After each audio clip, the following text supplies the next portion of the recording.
Everybody turn your mics on.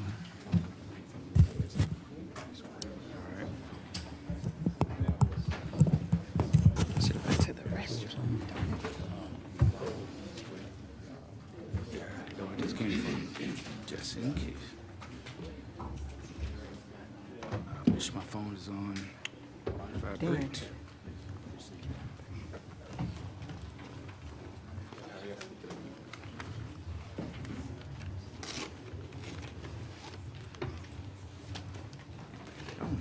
Phone calls when I tell people you know where I'm at every first and third Tuesdays.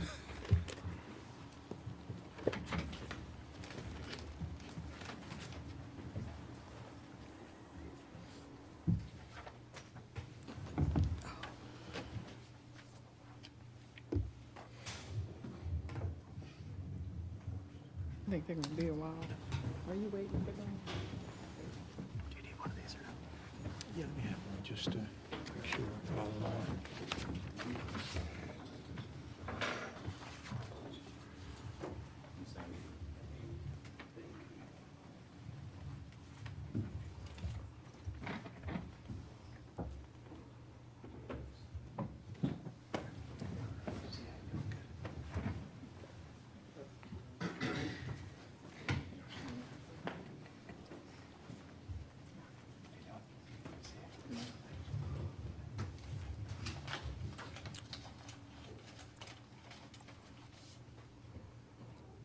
Which bird did you get? Oh. Oh, hummingbirds. I think I got a chunky robin.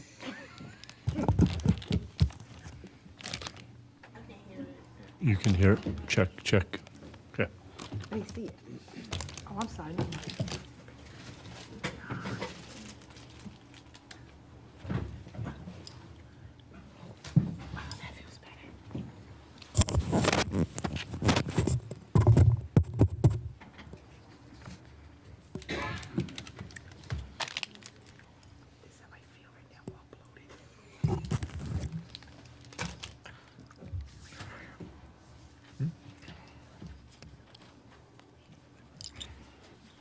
Dan, did you get it? Is she looking? Did you get it? That's what I was calling about.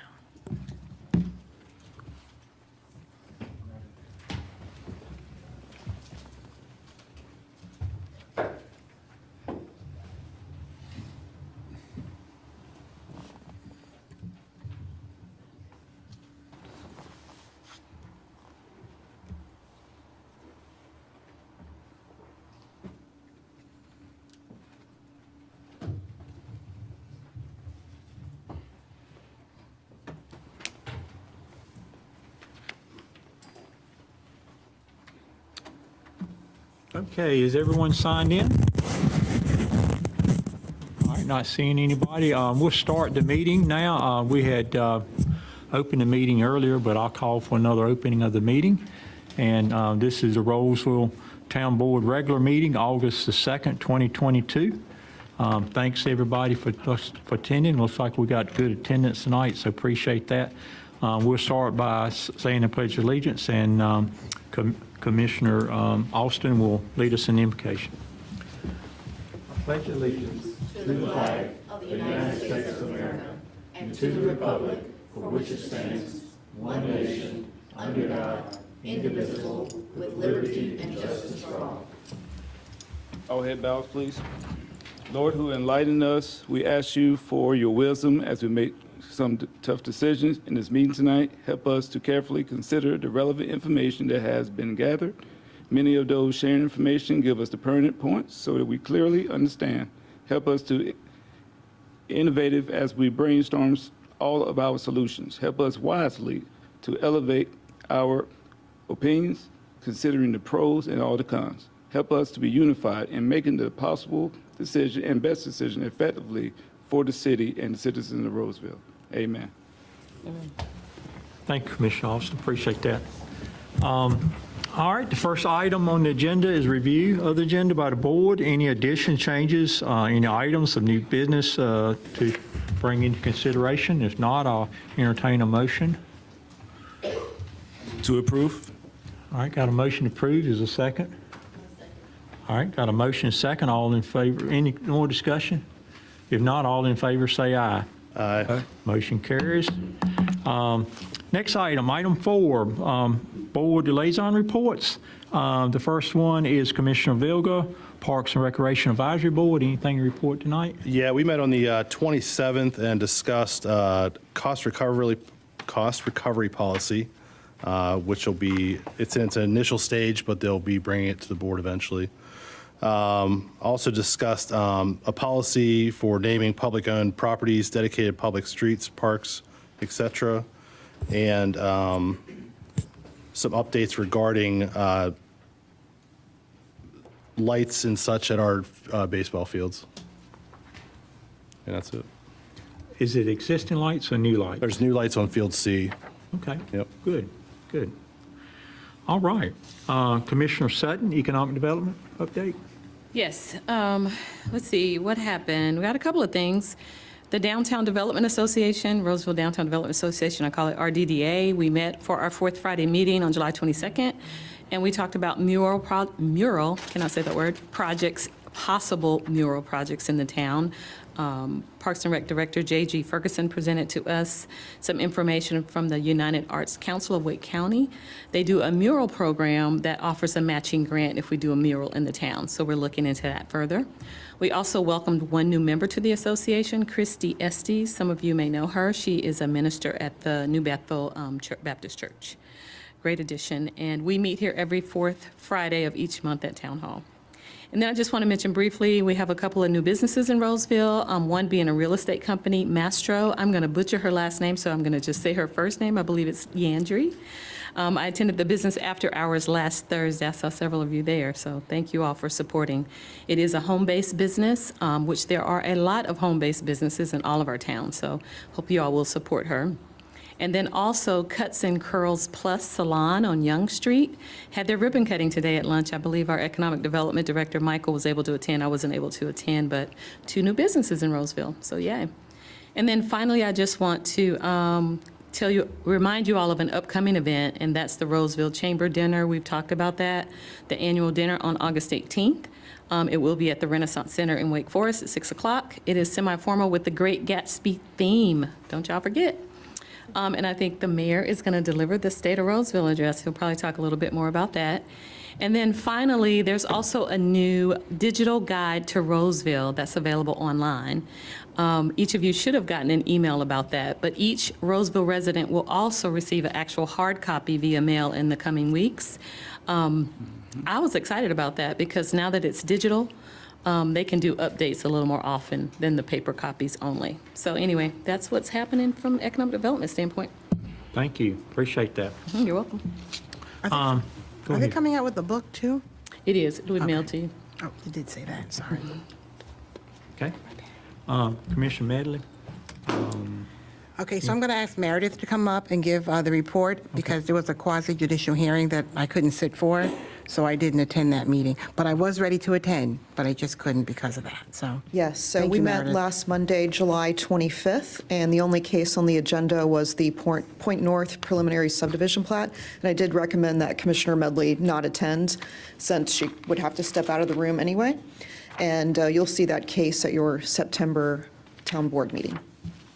Thank you. Thank you, Meredith. All right, Commissioner Austin, Veterans, anything to report? Yes, sir. All right, there was a meeting held on Friday, July 8th with the Garden Club to brainstorm concepts of the Blue Star Memorial as well as the Veterans Memorial. After that meeting, I went to Nightdale to visit their memorial to gather more details and of how they got theirs and the concepts, and they developed a veterans task force team to actually come up with some of them things. So I'm actually thinking about doing the same thing for us. On July 13th, I had the pleasure of visiting with the Wake County Veteran Services. Douglas Johnson II is their senior veteran service officer there. He introduced me to his staff, and we discussed the concept of bringing a veteran center to Roseville. And he's on board with that idea. So he's going to work some angles his way as well. Very good. Thank you, Commissioner. And Commissioner Sneed, anything to report for public safety this month? I do. Just a few things from the fire department. As you all know, they received 2 new trucks in the past month. Their new engine was put into service on July 1st, and they have a rescue engine, a new one that went into service on July 21st, and they had said they've already run a few calls with that one. And everybody was fully trained on both of those trucks because they're new things and new way of doing things. A loan for the rescue truck for $400,000 has been talked about, and they have closed on that loan with Wake Electric. It's a $400,000 loan, 10-year, 0% interest rate. And on August 23rd at 4 o'clock, the fire department is planning a small reception, and the residents are invited. They asked that the board would also be there if possible. It's a reception with Wake Electric, just to celebrate the new truck, the loan going through. So August 23rd at 4 o'clock, if possible, to be there. And one other great thing is the insurance ratings. So insurance ratings, what a lot of people don't know is that based on what our fire department's insurance rating is, that could affect our taxes. And so the fire department went from a 3 to a 2, which is a great thing, 1 being the highest number. It went from a 3 to a 2 in the municipality and from a 4 to a 3 in the rural areas. So that's a great thing for any commercial business wanting to also come to Rolesville because it would help with their taxes as well. So lots of great things happening over there. Yeah, I think it's for the commercial more than the homeowners. So homeowners, it really helps on their insurance, I believe, don't it, Jackie? This is their second time. From a 4 to a 3, it saved us at Granite Falls Swimming Athletic Club $3,000 a year. And now that it has dropped from a 3E to a 2E, we expect another savings. Yeah. So it really helps on insurance. It does, and also in a letter from the North Carolina Department of Insurance, it states in here that oh shoot, I just had it. The lower ratings do actually help on the homeowner's insurance. Mm-hmm. Oh, here it goes. High ratings can also significantly lower homeowners' insurance rates in that fire district, so it helps homeowners as well. Yeah, that's good. So when does that go into effect? Exactly. That effective November 1st, 2022. Make a phone call. Yeah, I have to say those they work really hard over there, and it's not easy to get those low ratings like that. True. It's really not. It's a couple municipalities in Wake County that has ones, not many, but it's a few, and to have a 2 as a volunteer fire department is just amazing. They do a great job, and just appreciate all the work they do. Is that annual? Because they came down before. No, they came every down the 3 or last 5 time. years or something, something like that. They do assessment. The premiums. Yeah. I think the last one was 5 years ago. Okay. Yeah, I think assessments every 5 years or something. But thank you, April. Good report there. Public safety, I do see we have Captain Haynes with us tonight. Welcome, Captain. Appreciate you coming out. Glad to see you. Hadn't seen you in a week or so. So good to see you. Thank you for coming. And with that, we'll hear a couple more staff members. Maybe update J.G. Ferguson, Parks and Recreation. J.G., you got anything you want to add to the meeting tonight?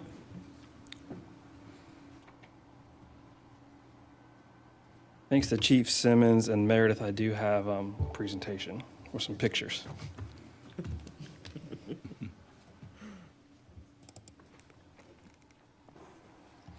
So briefly, this is the quarterly meeting or update from the Parks and Recreation Department. And so I'm just going to quickly just kind of go through what we've done the last, basically this half a year so far, just a real quick update, and what we've got going forward for the remainder of the year. So this spring in the youth athletics programs, we had 812 participants, which equals 79 youth teams, and that's roughly about 400 games this spring that we played here in Rolesville. This fall, we started the fall season with evaluations last week. They'll begin practice. Some have already began practice, while others will begin this weekend. We have 799 participants this fall for 78 teams, which will give us, again, roughly almost 400 games this fall, which these are the largest numbers we've had in Roseville to date. So we're pretty much knocking up against our capacity. I think what Garrett and I have been talking about 80 teams a season is all we can realistically handle. So as you know, we give residents that first opportunity to sign up a 2-week head start on registration to make sure they get the opportunity to get in. But we do foresee we'll be capping our programs moving forward, the way our numbers are projecting. So that's what we have with athletics. With basketball season coming up this fall, those registrations will begin next month in September. Programs, we have summer camp. We're on week 8 of week 9, so staff's getting real excited about another week and a half of summer camp. We are at capacity with that at 198 campers this 9-week program, and we had 243 on the wait list this year. So obviously there's a great demand for the summer camp program, but we're at capacity of what we're doing right now of renting the facility. We had a total of 157 different sessions offered this year so far for programming between dance, art classes, yoga, chair yoga, Little Med program, engineering for kids, senior bingo, and those kind of programs. So staff's doing a great job making sure we offer programming to everyone. We had a little over 270 participants in those classes this year so far. All of our programs can be seen on the town's website in our Parks and Recreation. There's a Rolesville Rec. That's a guide we do every 6 months that lists all of our programming that we have to offer. I'm getting behind on my slides. So there's some pictures of summer camp, one of the art students, and then one of the previous fitness programs we offered. And then special events, I'm going to spend a little bit of time on that this evening. Kristen has been doing a great job taking over special events. This year so far, we've had our Litter Suite programs, which is every other month on the odd month. So our next Litter Suite program will be on September the 17th and November the 12th. Those are on Saturday mornings. We start at 9 a.m. and we meet at the community center for those programs. To date, we've collected over 120 bags of trash so far through that program of volunteers throughout Roseville. We also do a blood drive every other month. Those are on the even months. We have a blood drive next Friday here from 10 to 3, and then our remaining 2 blood drives of the year are on October the 7th and December the 9th. We have had 195 donors so far this year and collected 103 units of blood. So that's an outstanding job from our residents and our citizens that are contributing to that cause right now. We've also did our egg rush. As you can see in the top left, it's truly a rush where they go out there and grab their eggs. We had about 1,000 participants at that event this year. We had Arbor Day. We gave out over 108 tree saplings for that event, and we had roughly 60 people come out throughout that event. It was kind of a free-floating event this year. Staff worked with the Garden Club to do the Memorial Day event, and we led the Memorial Mile. We had about 60 folks walking the Greenway that day for that program.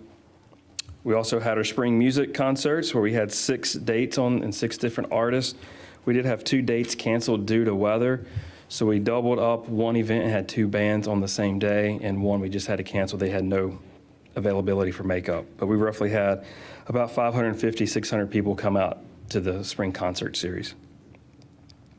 In front of you, hopefully everyone got a square piece of art. That was the trail art program that we did in June. Those are for you to take home or trade after the meeting if you like. Each piece is different that we got from the artist. There's no 2 pieces that are the same. We put 2 pieces out of art along the Greenway system every day, and citizens are able to go and find that and then collect it themselves. Thank you, Commissioner Medley. The latest event that we did that was a very successful event was the Roseville 4th. We would like to thank Roseville PD and Roseville Rural Fire Department and all the staff and volunteers who helped make that event very successful. Our guesstimation is we think there's over 11,000 people in Rolesville watching the fireworks, between those at Redford Place Park and those throughout town watching the fireworks as well. We did a great job, PD, thank you, and Fire Department for helping get egress, getting out and leaving as one of the smoothest events we've had. We did a survey, and we've had a lot of positive results from that. So we're really excited to see what the future holds as we continue to grow all of our events.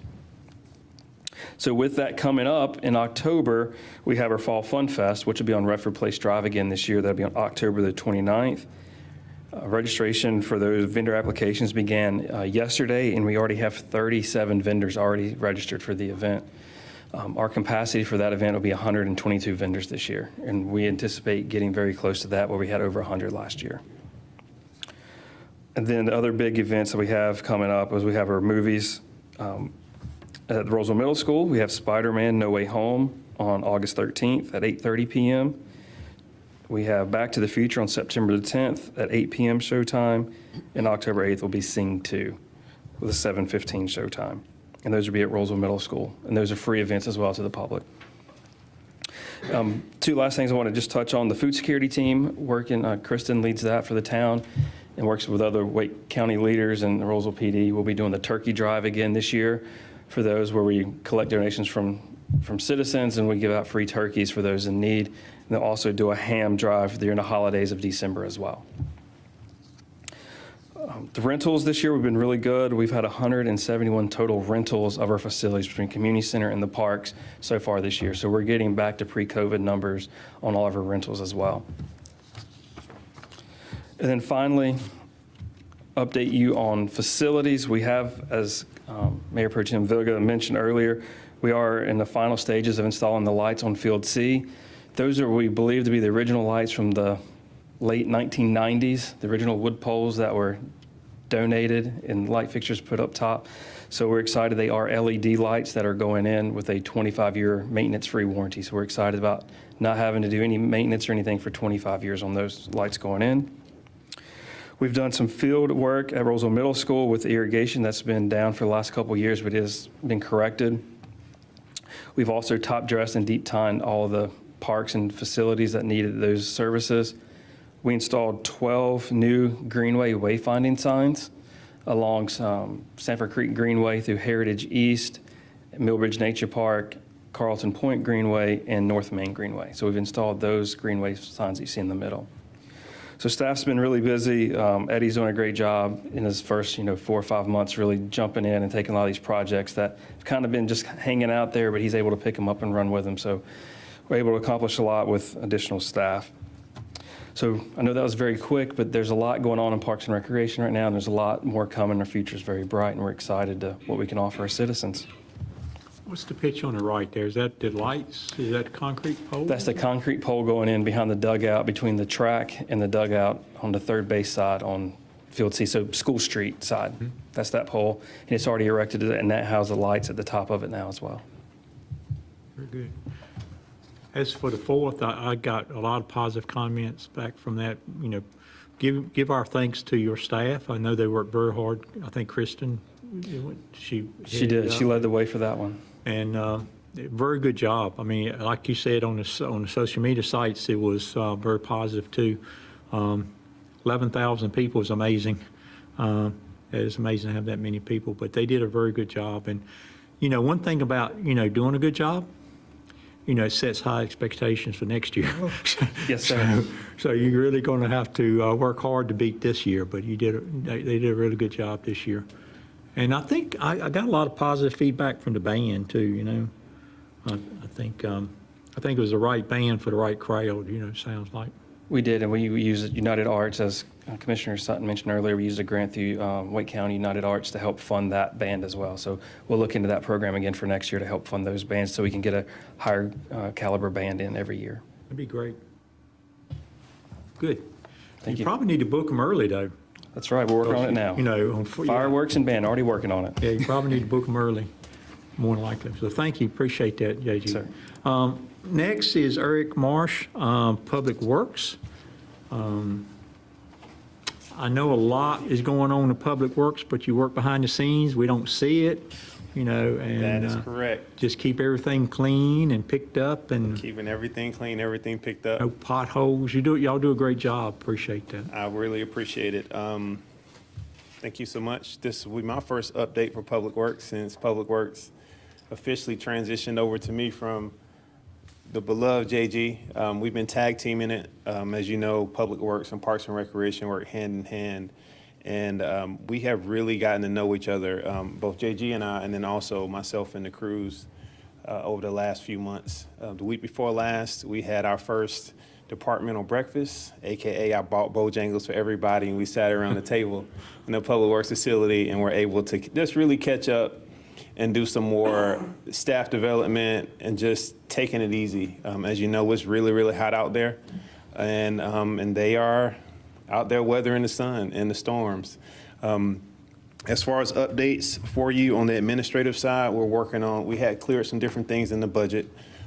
We had a truck, and so Isaac is working on that and getting that purchased. We're also having electric vehicle in the pipeline that we're still waiting on. It's somewhere overseas in the supply chain, and so we're preparing for that with the program that supports that as well. And we're working on purchasing the asset management software that'll help us track our work orders and provide more data and substance when it comes to the decision-making we're making. And also as we look ahead to the future with our Public Works facility that's going online, how can we scale our services in a smart way? And so that's something that I've taken pride in some of the past situations I've been in within Public Works. So I'm looking forward to being able to share more data with you about our service requests and about our customer service and also where the different things are happening throughout the town that we're addressing on a day-to-day, week-to-week basis. One thing I wanted to update you on as well is we're going to be having our first departmental retreat, and I'm excited about it. It'll be on the 19th of August. I'm working with Isaac and some people from TJ Cog. We're going to throw some leadership development in there. But one of the main things we want to do is we're looking at getting a new facility, not just as getting more space, but how can we launch the next iteration of what Public Works looks like here at Roseville and really prepare for the growth that's coming our way. And so we'll be talking through our mission, talking through our vision, and also looking at our developmental pipeline. And so right now, a lot of the workers there, they say that we're generalists, but really tapping into the heart of the things that they love. Because we know that there's going to come a time where we need someone to own grounds, need someone to own street maintenance. And so what does it look like for us to continue to develop them as leaders and become better positioned to handle the growth that's coming our way? Other things to think about is that we're finalizing our contract in the different streets that we're going to be not resurfacing fully resurfacing or repaving this year, but the micro paving. And so that's something that you'll see come before you very soon. We're working with Withers Ravenel on the street resurfacing, on repairing some sidewalk and curb and some ADA issues we're having with some of the curb cuts, and then also looking at how can we repair some different areas within the Greenway. As you know, it's been raining a lot. We're getting a lot of water.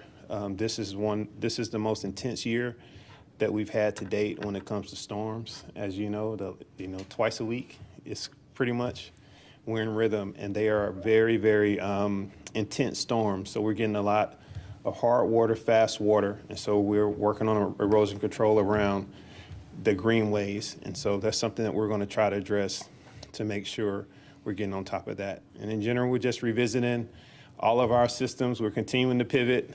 And so we're looking at what does it look like to get out there, check the greenways, and put the systems in place to make sure we're keeping the greenways clear for all those people who are using them in the early mornings and such after the storms. And so the guys are working hard. We're working hard. I think Public Works is in a great space. We're laughing a lot right now. It's hot outside, so it's hard to laugh in the hot. And so I'm really enjoying it. And that pretty much concludes all of the updates that we have right now. Unless you all have any questions, and feel free to reach out if you get any concerns about anything infrastructure-wise or anything that someone talks to you that needs addressing. We did a favor for a neighbor this past week and cleared out some brush as well. So we're hard at work. Yeah, it's going to be your neighbor. Oh, yes. That's going to be your neighbor. Yes, that's the first, we'll be moved in hopefully by November, December next year. And so we'll be full-time neighbors at our new facility with her. So it's Yeah, been pretty great. Somebody asked me, I know who it was. I had Representative James Robinson up here, and we rode down there and looked at it. It looks like we're going to be using her driveway, but it's actually our driveway, but she uses it. So, it's going to be a close friendship there, I think. That's correct. And so we had CenturyLink relocate some of the utilities out there. Driveway's going to be shifting, and so we'll get a nice paved driveway, and then we'll have a shared entrance. But we're really excited about the Public Works facility. It's something that'll keep the guys motivated and give them room to really tackle their job. Because right now, we're in a tight space, a dark space, an old space, an old house that's not necessarily fit for what we're trying to do. How many employees do you have now? We have 5. We just had a part-time seasonal employee come on a month and a half ago. And so that'd be 6, I think. Am I counting wrong? Four full-time, and then we have a part-time seasonal. Yeah. Yeah. And you're full staff, and I think that's amazing too. And with everything going on, it's hard to keep people, Yes. staffed. So We're in the midst of the Great Resignation, and so that's why I've been focusing a lot on morale. I believe that when it comes to Public Works and some of the routine tasks, the work is the work. And so how do you keep people happy? And so we're having breakfast, we're having our retreats, and just trying to be there and set them up for success and give them everything they need.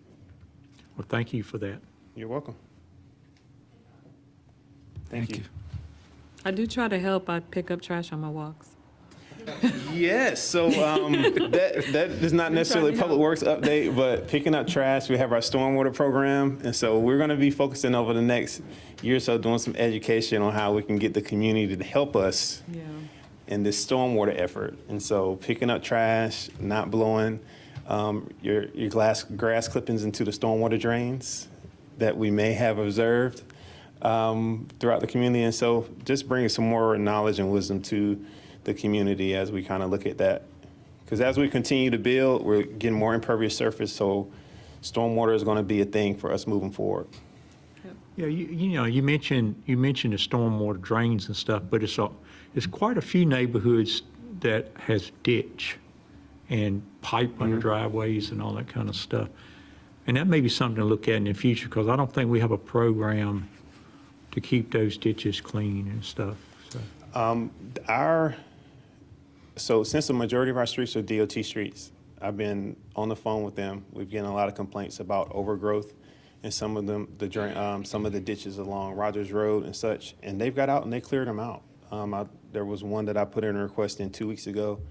I rode by yesterday and they cut down the brush. And so preserving our ditch lines is going to be important. But we have also been working with Withers Ravenel, who's been doing a stormwater survey for us. And so they have essentially gone out and looked at all of our stormwater infrastructure and then did an assessment of the current state of all of it and have put it all into a software for us to, essentially we're preparing it to hopefully get a stormwater manager or an inspector, a stormwater program administrator within the next year to help us stay on top of that. Again, runoff is going to be one of those things. It's something we're having to stay on top of the developers about as well, because water always finds a way. So with the impact of the erosion and also the water quality, we're going to really have to stay on top of that. Yeah, the ones I was talking about is more like in some of the older residential Older neighborhoods, streets. like Watkins Farm. It's one on Williams Street, older neighborhood that he hasn't called me lately, but if it doesn't stay cleaned out, they have a lot of issues there. But it has to do with the ditches, it's not stormwater controlled, it's just ditches that fills up, Has that been the case for years? Yeah, I mean, it's, back when it was made in the 50s, they didn't have stormwater, Yeah. plans and stuff. I have a quick question. Has there been any further discussion about washing your cars in your driveway? The soap, the runoff from that into the... No, we've seen it. We're going to come back to the permit area Yeah. in the spring, and we'll talk about all that. And so that's included in the stormwater management program. Right. Yeah. I want to make sure I'm present for that conversation. And so it's, we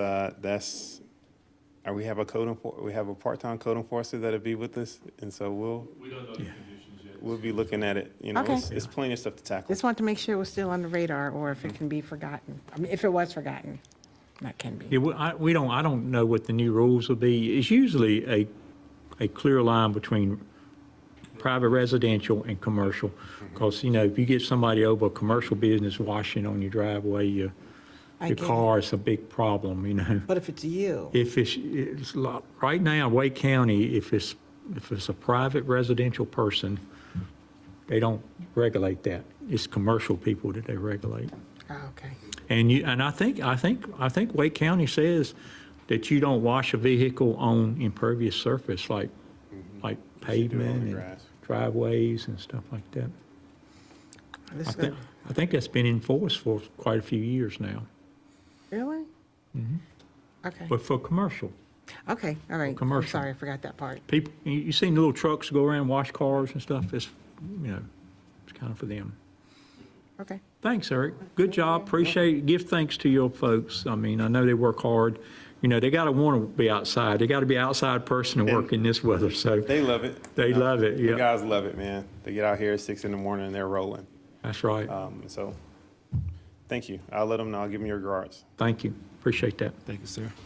Okay, next item, public be heard. So this is a chance if you want to speak or say something, and it's an item that's not on the agenda. If it's an item on the agenda, just kind of waiting for that to come up for public hearing. But anything else anybody got in mind to speak on? You got 3 minutes to let us hear what you got. Did we have anything come in over? Nothing online. So anybody signed up for? No? All right. Not seeing any, we'll move on to the consent agenda. You guys can see there, you got the minutes, you got the budget amendment, some things that we took care of during the work session, and the Granite Falls order of approval. Do I have a motion on the consent agenda? That was Granite Crest, by the way. Yeah, Granite Crest. Did I say Granite Falls? Yes. Yep, Granite I have a Crest. question on the Elizabeth Springs. Just a clarification question. I meant to ask. I thought of the question. So is that a RMPUD development? Yes, it is. So what's the commercial component? Oh, actually, I can, let me double check on that. Now it's jumping in my head. I can't remember if it's R3 or R and PUD. Okay, that was my question. So there's no commercial component. Okay, I can get back to you on that one. okay, thank you. All right. I hear motion to approve the consent agenda. So moved. Got a motion, is that a second? A second. Okay, we got a motion and a second. Any further discussion? So, I'm confused. So are we moving that till I get the answer to the question, or what? Or Elizabeth Springs. Yeah, if you want to remove it, if your request is move it off. I need to Okay. get clarification. All right, so Paul, can you revise the motion to remove item 3 for So now? moved. All right. You second that, April? All right. So, all in favor, say aye. Aye. Usually take it right up, Meredith, afterwards, but this time I'll give you a few minutes to kind of come up to answer, then we'll pick this up towards the end of the meeting, so Okay. thank you, appreciate that. Now we go into board actions, public hearings. First one on the item is Open Space Greenway Master Plan, Bike Master Plan. I see JG getting up, so you back up on that one, JG. I think this is one we've had several workshops on, and a lot of information been given on this one. We have Mayor Kern, Board, thank you for your time this evening. These are, asking the board for a public hearing to adopt both the Roseville Bikes Plan and the Roseville Greenway Plan. These plans, the Roseville Greenway Plan, the original plan currently is from 2001, so this is an update of that. Obviously it's 21 years old, so it's due. And the Roseville Bikes Plan is an update from 2015, I believe. The Roseville Bikes is funded through NCDOT, just as it was last time. So we went through give you an idea, again, the project overview. We started this project almost a little over a year ago when we had the kickoff meetings. We went through existing conditions.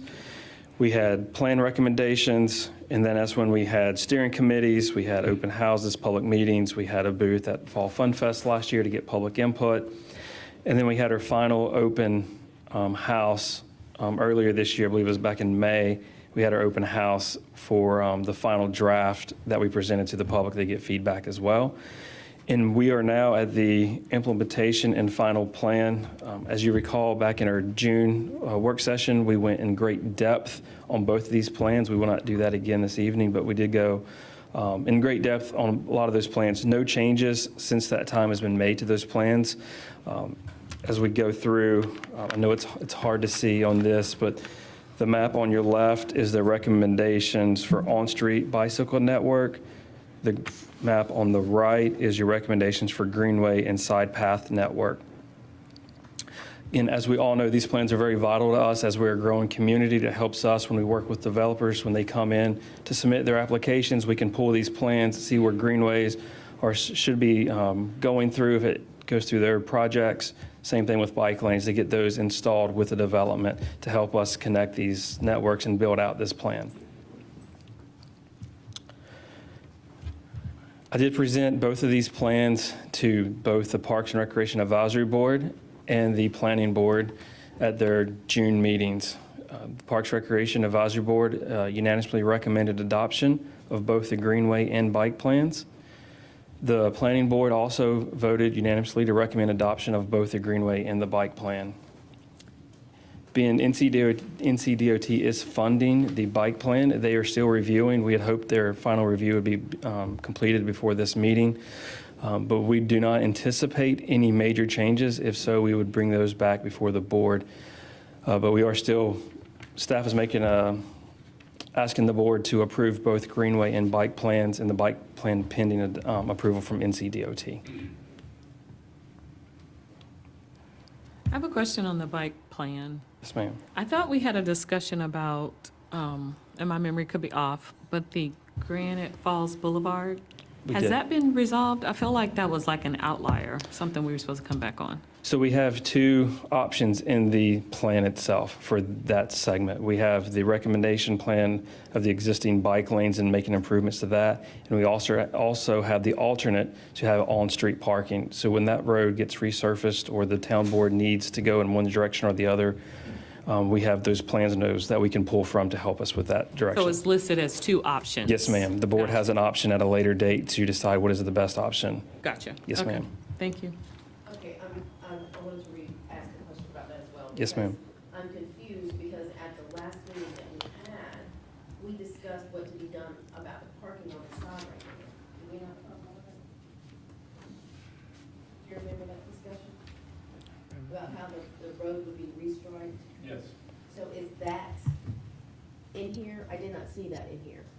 Yes, it is. It is on page. Is that the number 4, the Granite Falls Boulevard separated bike lane? Mm-hmm. Yes, ma'am. And all that's outlined in there? Yes. Okay. Yes, JD's ma'am. gonna It's look I got it right here. It is recommendation number 3 in the bike plan. I'm trying to look for the That's what page I'm looking page at. 72.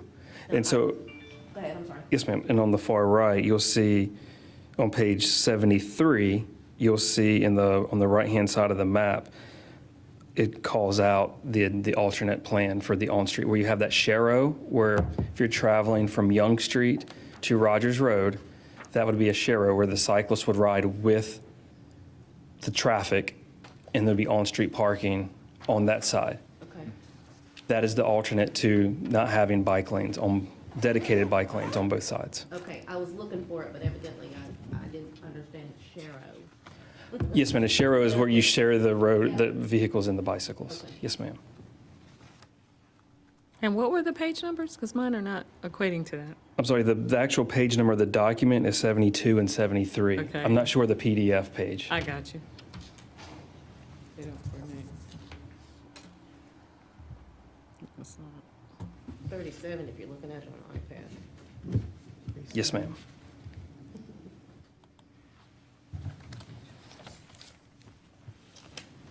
Okay.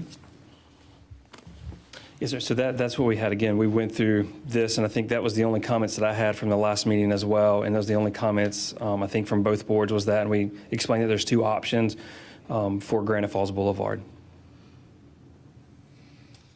And those can be decided when needed to be decided. It doesn't have to be decided for this plan specifically, being we're given two options in there. So when we do resurface Granite Falls Boulevard, that'd be the optimal time to make those decisions on what is the permanent going to be, will it be on-street parking or cyclist. But you can do it in the interim as well. It would be some restriping would be required. When is that road slated to be resurfaced? Do you know? I can't recall. I know under PCI, it's towards the bottom third of the PCI, so it would be, in the next, yes, ma'am, in a few Yeah, years. I think we're going to need to do the interim restriping first. So we'll bring it, I want to get it done before overlay. So I think it needs to be restriped with the corners and such to make sure there's no parking on the corners and such. We talked about that. Yeah, so. And I just had a question, just a curiosity question Yes, on ma'am. the, is the Carlton Point Greenway done?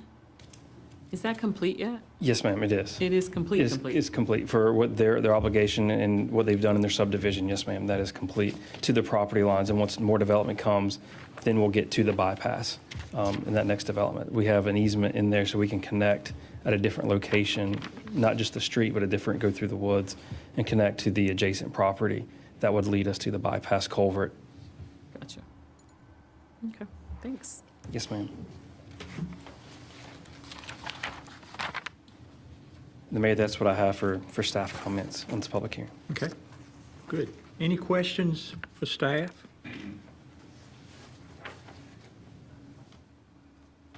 So this is a public hearing. I don't know if you want to open up, and we're doing a combined public hearing for both plans. JJ, is that what you're asking? Correct, yes.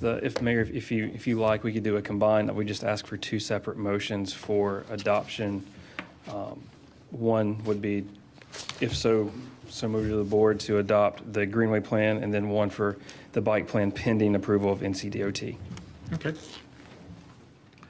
Any other discussion from the board before I open the public hearing? All right, not hearing any. Open the public hearing on open space Greenway plan, bike plan, master plan for the bikes.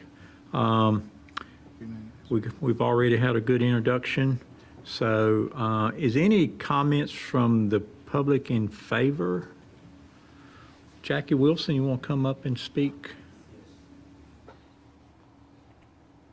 Before I speak, I'm Jackie Wilson, 203 Kelly Green Court, and a partner in Granite Falls Swim and Athletic Club.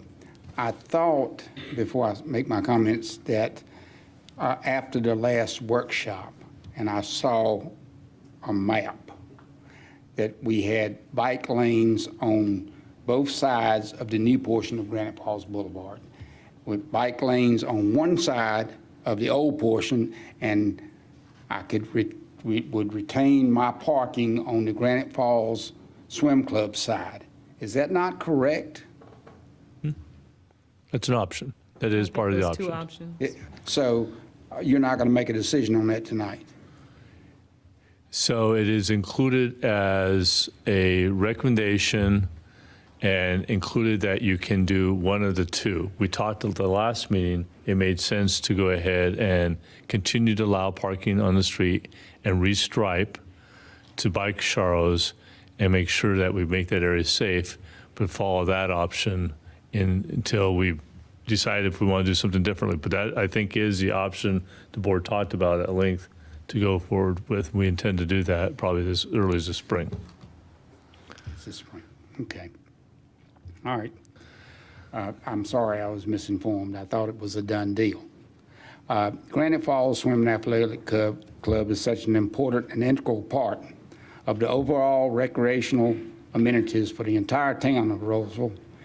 We feel it is very important to accommodate the citizens of Roseville and the members of the swim club and continue to allow parking on the Granite Falls Swim Club side of Granite Falls Boulevard.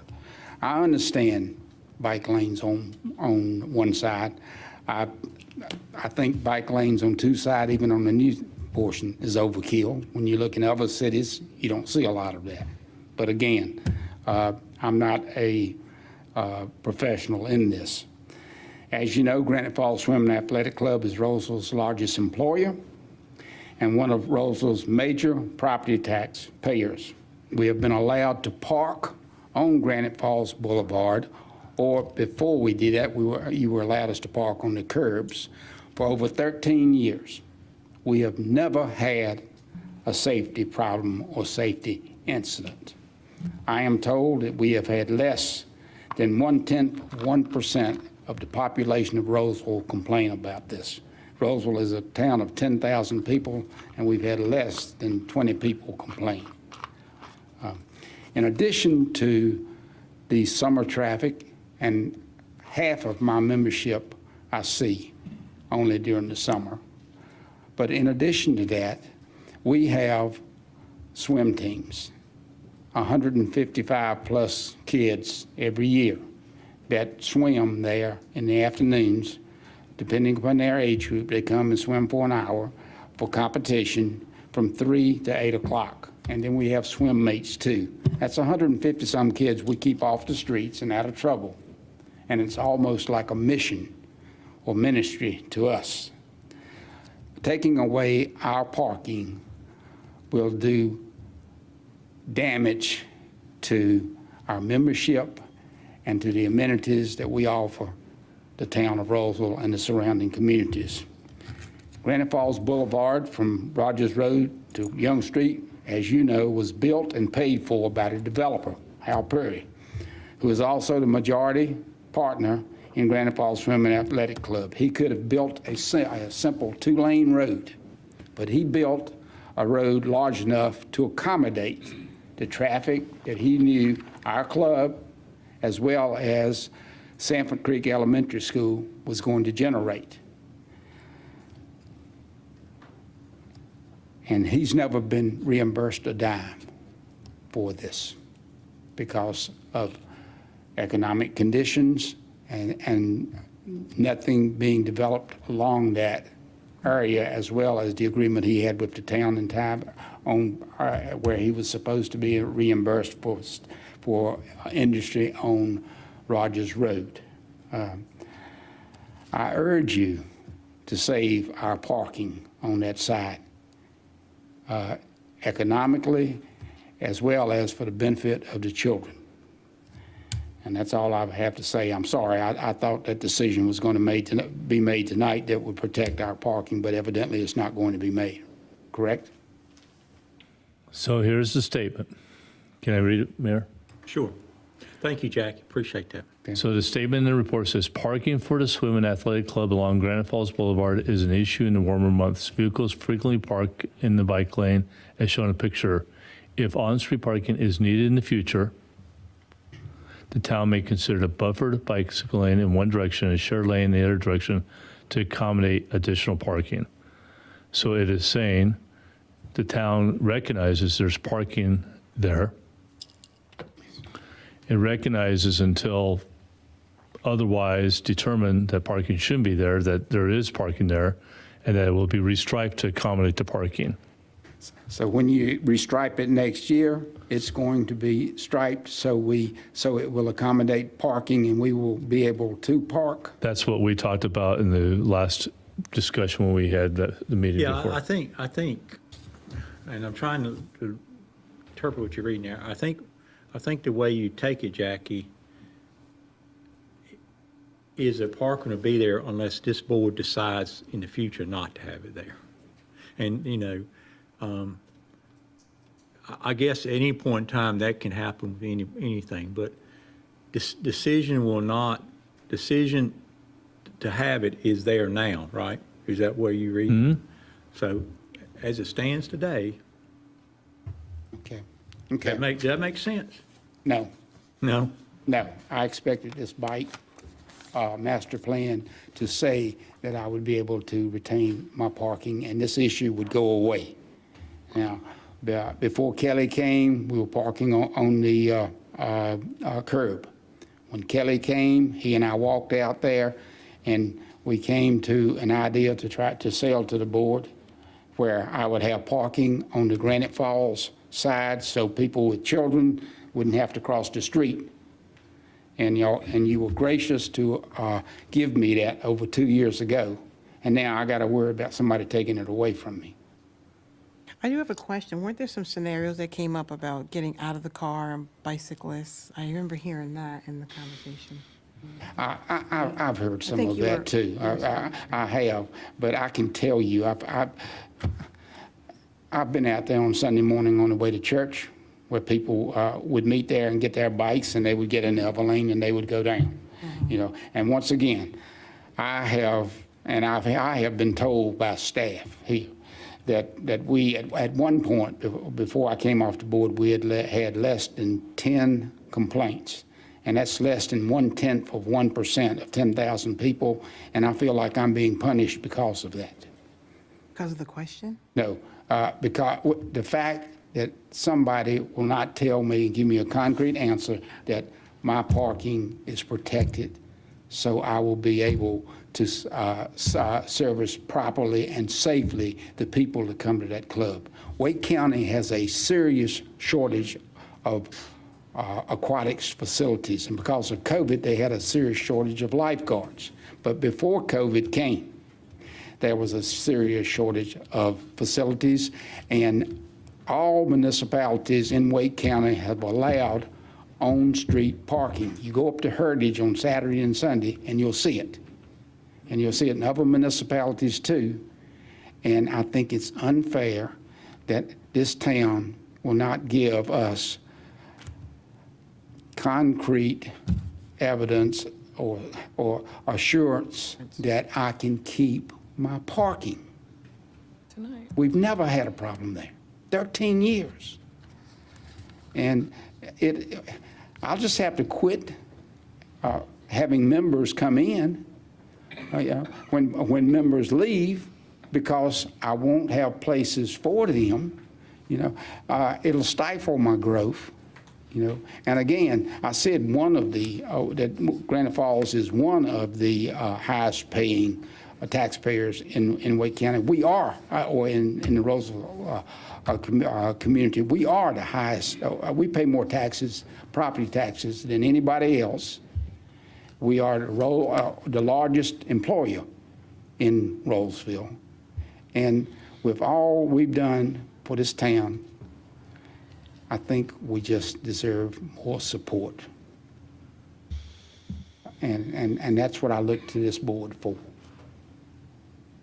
And I was hoping that I would get that assurance tonight, but you're telling me that I can't get it. Thank you, Jackie. I guess my understanding is the board did give the insurance last time that it will That's what I stay the same. But that's the way it stands now. Okay. If the commissioners decide sometime in the future, in a year from now, 2 years from now, we don't have any control over that, I don't guess, right, David? You know what I mean? But the board has decided, as for this date and time, it will stay the same. Is that my understanding, Kelly? That's my understanding. That's my understanding, too. The plan leaves open the possibility for a change in this location without an amendment to the plan on actions that the town takes to stripe. It just leaves open an alternative, although I understand that alternative is not the one that the board has instructed staff to take. Right. That makes sense. Thank you, Jackie. Okay, I don't see anybody else signed up. Madam Clerk, was it any comments came in over the internet, anything? No. Okay, all right. So I'm going to close the public hearing, and I will turn it over to the board for deliberations and discussions. Entertain a motion, possibly. I was going to be ready. I'll make a motion to approve Resolution 2022 R14 Roseville Greenway Plan. Second. Okay. We got a motion and a second. Is there any other discussion? I have a question. So, the parking, one more time, one last question. Since there are two options in there, and for now, one has been decided on, Why do they both have to stay in there? Because it's a plan. Just a plan to give the options. Yeah, I guess it doesn't matter if it's in the plan or not. The board has the discretion to change anything in the future, don't they? Well, it's in the plan or not in the plan, that's my understanding that, you know, It has been the town's practice to conform its activities to things that appear in its plans so as to provide some predictability. This is signaling that this has been identified as an issue, and for now, the current idea is to go with the plan that's been suggested, but that the plan leaves open the idea for a change in the future. The alternatives would be to alter the plan, or like what many boards do is they just don't follow their own plans. Certainly, we like to follow our plans here in Rolesville. But this vote's on the Greenway, right? And may I ask a question of our attorney? It is a public street, and any public street in Roseville is regulated by the town of Roseville, and anything can be changed or modified by the town at any time on any public street. Certainly, to the extent it's not a public street that's governed by DOT, it is certainly the case that for municipal streets, they do not belong to the property owner that fronts on that street, although it is obviously the case that we always hear from those individuals. gotcha. All right, I got a motion, I got a second. Is there any other discussion? All right, if not, all in favor say aye. Aye. Any opposed? Not hearing anyone? Motion carries. Thank you. Okay, JD? You need to make a second. Yeah, there's another second. motion. Okay, that was for which one, the bike plan? That was Greenway. Greenway? That's what All I'm right, now saying. we're doing the bike plan. I'll make a motion to approve Resolution 2022 R15 Roseville Bike Plan, subject to NCDOT approval. Second. Okay, got a motion and a second. Is there any other discussion? If not, all in favor say aye. Aye. Any opposed? I'm not hearing any. Thank you. Motion carries on that one, too. All right, thank you. Did he add something? No, he's just getting his notes and stuff.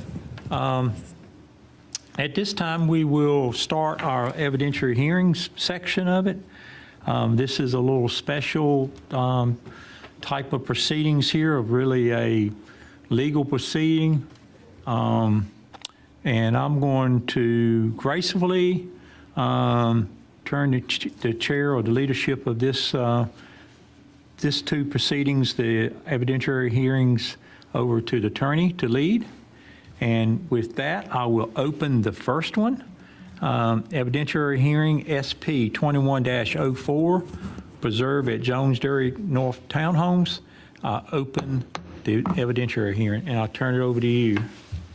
Thank you, Mayor. As we normally do, we begin our evidentiary hearings with a procedural statement so that all the participants are equally aware of the rules to which they are subject. Evidentiary hearings have characteristics similar to court proceedings. Evidentiary hearings are necessary when a quasi-judicial decision must be made by the board. The board's decisions must be based only upon the evidence presented at this hearing and site visits by the board, if any. Witnesses must testify under oath or affirmation. The parties may be represented by legal counsel. The parties have the right to cross-examine witnesses. The parties have a right to object to improper testimony or evidence. There is a right to present rebuttal evidence. All evidence provided by witnesses must be competent and material. Unduly repetitious or irrelevant testimony may be barred. An attorney or party wishing to cross-examine a witness shall rise and wait, and I will recognize you. Normally, witnesses may testify only as to their personal knowledge of facts. With regard to competent evidence, North Carolina law prohibits a person from giving opinions about scientific, technical, and other specialized subjects unless the person, by knowledge, skill, experience, training, or education, is in fact an expert on the subject. A person wanting to give an opinion as an expert must first state his or her qualifications to be an expert, and unless the witness is an expert on the subject, North Carolina General Statute 160D 1402 specifically prohibits opinions that, quote, the use of property in a particular way would affect the value of other properties, unquote, or opinions that, quote, the increase in vehicular traffic resulting from a proposed development would pose a danger to the public safety, unquote. We now do the voir dire, and I'll ask you a series of questions, and as is the general practice here, Unless you need to, it's perfectly acceptable to respond collectively. A board member shall not participate in this hearing if the member has a fixed opinion prior to the hearing that is not susceptible to change, has engaged in undisclosed ex parte communications, has a close familial, business, or other associational relationship with the applicant or an affected person, or has a financial interest in the outcome of the matter. Number 1, is any member predisposed to vote a particular way on this matter such that his or her opinion is fixed and the evidence presented during this hearing is not likely to influence his or her decision? No. No. Has any member discussed this matter with proponents, opponents, or others? No. Does any member have a close familial, business, or other associational relationship with the applicant or an aggrieved party? No. Does any member have a financial interest in the outcome of this matter? No. While not a conflict of interest, specialized knowledge of members should be disclosed. Does any member have particular knowledge or expertise regarding the site or the subject matter of this hearing? No. Has any member made a site visit? No. Is there any objection by a member of the board or by a party to the participation of any member on the basis of a conflict of interest? No. And I don't know who the parties are for this, so unless they rise, I'm going to assume that there's no objection. No objection. Okay. With that, Madam Clerk, I would ask that you administer the oath. Would anyone wishing to provide testimony? There you go. Stand where you are and raise your right hand. Do you swear or affirm that the testimony you're about to give in this hearing is the truth, the whole truth, and nothing but the truth, so help you God? Thank you. You may be seated. Are any of the parties represented by legal counsel? I'm the legal counsel, yes. Roseville legal. For the petitioner? For the applicant? Yeah. Okay. Anyone else? Okay. Mr. Kuhn, if you'd like to make an opening statement or opening remarks, you can. Otherwise, you can call your first witness after we get the staff report. That'll be just fine. You like I backed into that? You like that, huh? That's good, huh? Neil?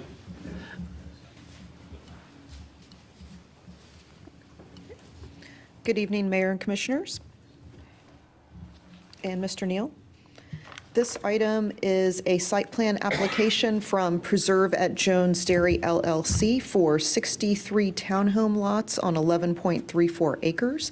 And SUP 1807 included a condition that this site plan for the townhomes come back in front of you for approval. So based on timing, this application is under the Unified Development Ordinance, or UDO. And an evidentiary hearing is required as per SUP 1807. And the preliminary subdivision plat for the single-family detached portion was approved in fall 2020.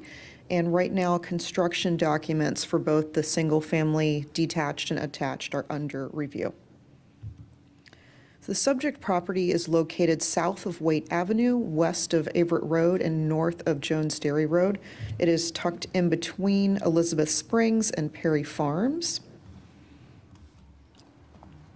The site plan includes 63 proposed townhome lots, and that is a density of 5.5 units per acre.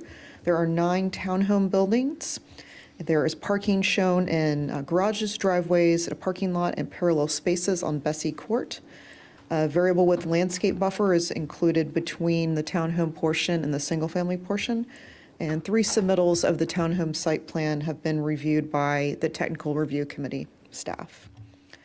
So this shows the townhome area outlined in the entire subdivision plan. And here is a close-up of the townhome area with the 63 lots at 5.5 units per acre. As per the comprehensive plan, the future land use designation is medium-density residential. And transportation access, as you could see, I'll go back for a moment, for this whole site comes through the adjacent subdivisions. As I mentioned, the Technical Review Committee completed 3 rounds of review for the townhome site plan and had no further comments, and staff recommends holding an evidentiary or quasi-judicial hearing for the site plan. There are 7 findings of fact in the Unified Development Ordinance that will be used for the applicant to make their testimony, and the town board may approve the site plan, with additional conditions, or may deny the site plan, and all these decisions are based on those 7 findings of fact. So that completes staff's presentation, and staff is available for questions now or following the applicant testimony. Ms. Gruber, is it right that this project is already subject to a special use permit that had conditions as well? Yes. And has the staff determined that this application is consistent with the additional conditions that were applicable under the SUP? Yes. Okay, thanks. Thank you. Mr. Kuhn, did you want to make an opening statement, or you can immediately proceed to call your first witness? I'll make an opening statement. Again, my name is Ben Kuhn. The last name is Kuhn, with Ragsdale Liggett in Raleigh, North Carolina, 2840 Plaza Place.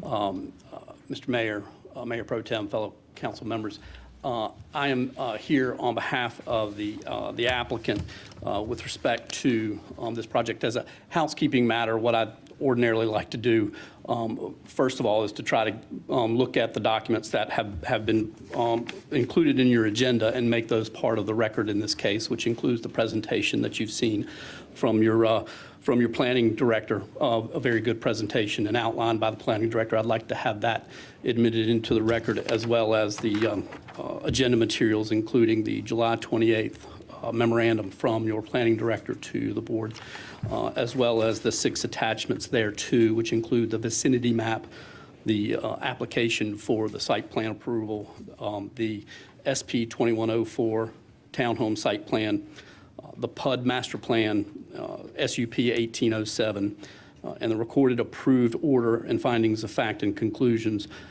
and conditions of approval for SUP 1807, as well as the revised phasing plan, which was approved via SUP 2101. I would like to have each one of those admitted into the record in this case. The town would accept all of the items listed, or more generally, the entire agenda package, as well as the staff report and memo. Thank you, Mr. Neal. As you've heard, there are 7 findings of fact, and when we look through these matters, you will see that each one of them have been satisfied by virtue of the review of the site plan and the review of the technical committee, and per the information in the July 28th memorandum to you, talking about the project. We do have witnesses here. Reinhold Stevenson, who is a professional engineer with Ramey Kemp and Associates. He is here with respect to any traffic questions or issues that you would have.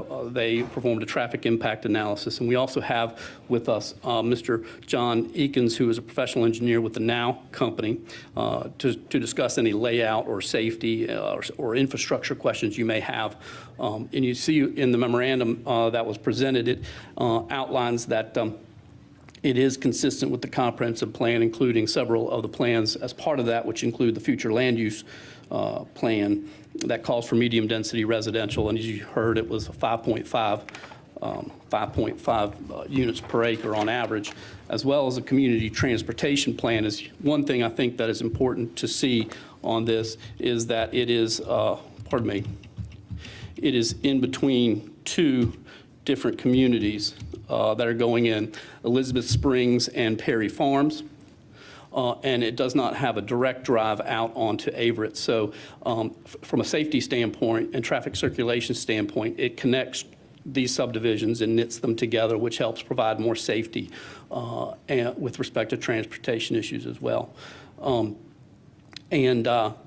So from that standpoint, what I'd also point out is that, and I think, Mr. Neal, you mentioned it, was the evidentiary hearing and findings of fact and conclusions of law on the special use permit And if you look at that document that's in your agenda materials as well, it has the findings of fact on the special use permit that outline in general where the townhome was going, and now from the site plan standpoint, we're coming down to a little bit more granular level.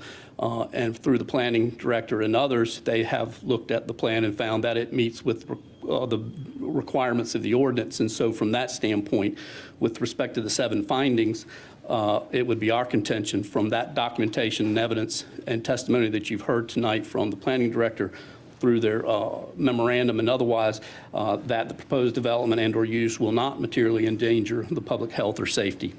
Number 2, that the proposed development and/or use will not substantially injure the value of adjoining land.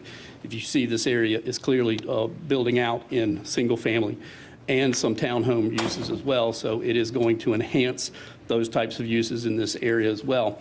That the proposed, and third, that the proposed development and/or use will be in harmony with the scale, bulk, coverage, density, and character of the neighborhood which in it is located. As you can see, this area is building out for single-family residential development, and this is a part and is knitting these communities together.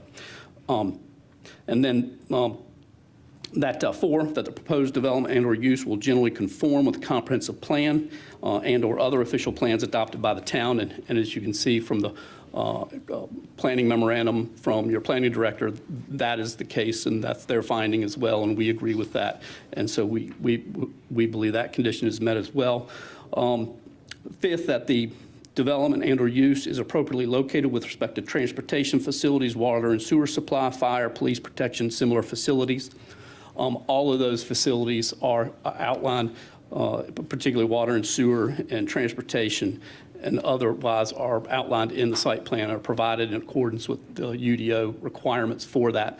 And of course, with respect to police protection, fire protection, the roads are designed so that it accommodates emergency vehicle access. And I think that's part of the presentation or the memorandum from the planning director.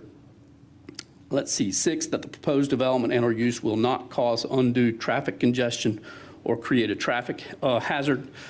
Again, I think, and if you have any questions or specific information on that that you want from our traffic engineer, Mr. Reinl Stevens, he can come up and address those. But if you look at the road network that's out there, and with the site plan that is going to knit that together, it is going to knit it together, and it talks about on page 2 of the memorandum, the access to the townhome buildings is via public rights of way approved via both special use permit SUP 1809 and a preliminary subdivision plat PR 2002 for phase 1, which are the single family lots. And that's Bessie Court and Winter Spring Drives. That's providing access. And I believe that's the road up here, there, and the one down here as well. So those are going to be through the existing subdivisions, and that's, we believe that design has ensured that there will not be undue traffic congestion or creating any site type of traffic hazard. All of the driveways are set back far enough so that there's no conflict with right-of-ways. And if you have any questions on any traffic-related issues, let me know. We can address those with our traffic engineer here if you have any of those questions. And then finally, that the proposed development and use will comply with all applicable requirements of this ordinance. And of course, that is the case, and that's what the permitting office does in reviewing plans and permits. And so our project will comply with all provisions of the ordinance as well. So from that standpoint, I obviously point out that the Technical Review Committee staff reviewed this 3 different times and has recommended approval of the application as well. And the suggested town board motion in the plans, in the planning director's memorandum, is that the board will adopt a motion to approve public hearing application SP 2104, the Preserve at Jones Dairy North Townhome site plan, with the evidence and testimony received at the hearing to be used for determining of the findings of fact. And I would just point out, in somewhat form of res judicata in terms of the findings of fact and conclusions of law with respect to the prior SUP that was approved. I think that goes a long way to helping with the findings of fact and conclusions of law. You have in this case, this is a recorded document that was recorded with the Register of Deeds, so I think that can be reviewed as well in support of those findings of fact and conclusions of law that you would make. And so with that, unless you have any questions about the evidence or documentation we have, we're glad to address any questions you have and deal with those issues or not. Otherwise, we'd request that you adopt a motion to approve. So, What did we have originally? I know we didn't approve anything originally, but we had some renderings and site. Is this very close to what was originally, we originally saw a couple of years ago, or?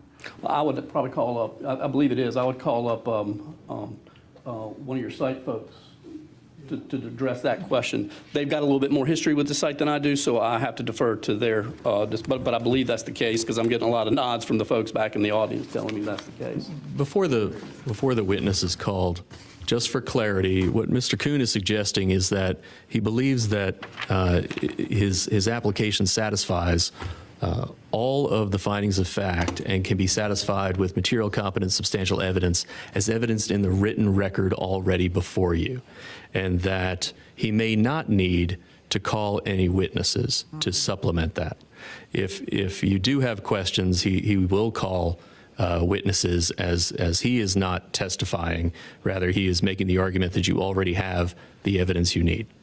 Yes, I'm simply using the evidence and documentation that's in the record that's before you, which I do believe provides competent, substantial material evidence in support of the application. If there are questions or you think there's any evidence that might be lacking, we invite the ability to be able to address that with our experts. Or if you have specific questions that you just want to know about the project, rightfully so, we're more than willing to address those.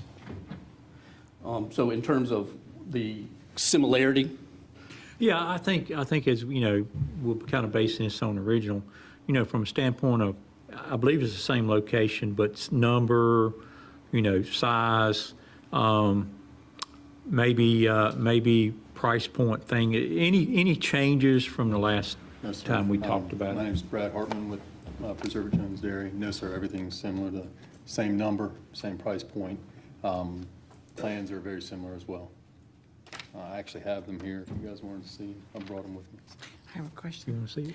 I do want to see it, but when you say it's the same, can you, because I see a lot of structures, future structures up there, not just the townhomes, and I know you're here about the townhomes tonight, so there are always just 63 townhomes?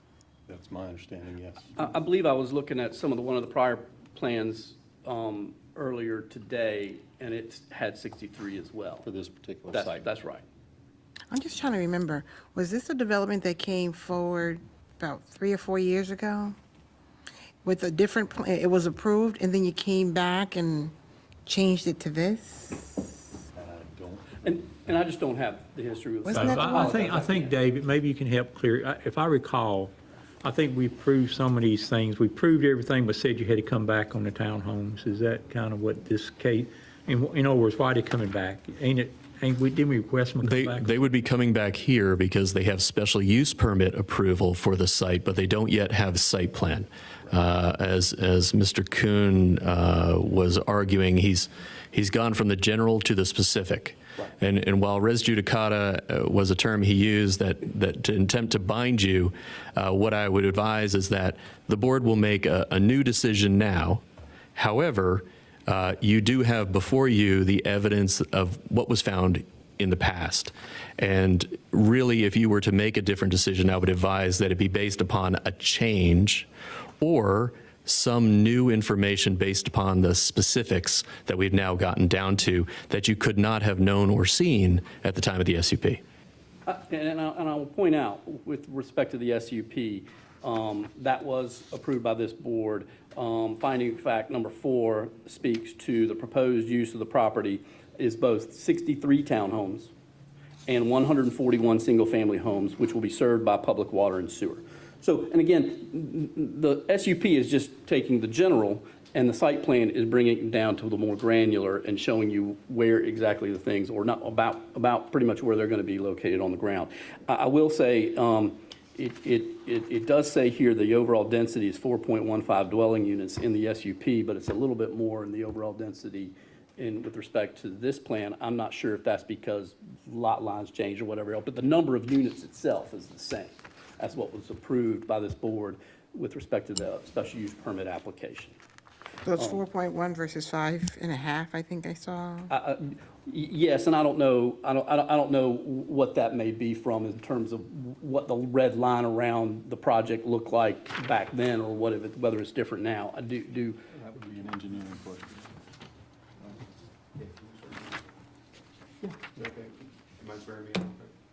Yeah. Mr. David Peoples, who is the applicant on behalf of, the contact person on behalf of the applicant. And then when you speak, do you swear or affirm that the testimony you're about to give this hearing is the truth, the whole truth, and nothing but the truth, so help me God? So David Peoples, 4214 Batiste Road in Raleigh, North Carolina, 27613. So the density is an overall density, a mix between single families and townhomes. So when you see the 5.5, that's just calling out the site plan for the townhomes. When you add in the single families, as it was approved, we are under the threshold for density. And so that's one of the items that the planning staff and myself had worked through before the submission. So why would it be done that way if it's supposed to be under the 5.5? I get what you said about the townhomes.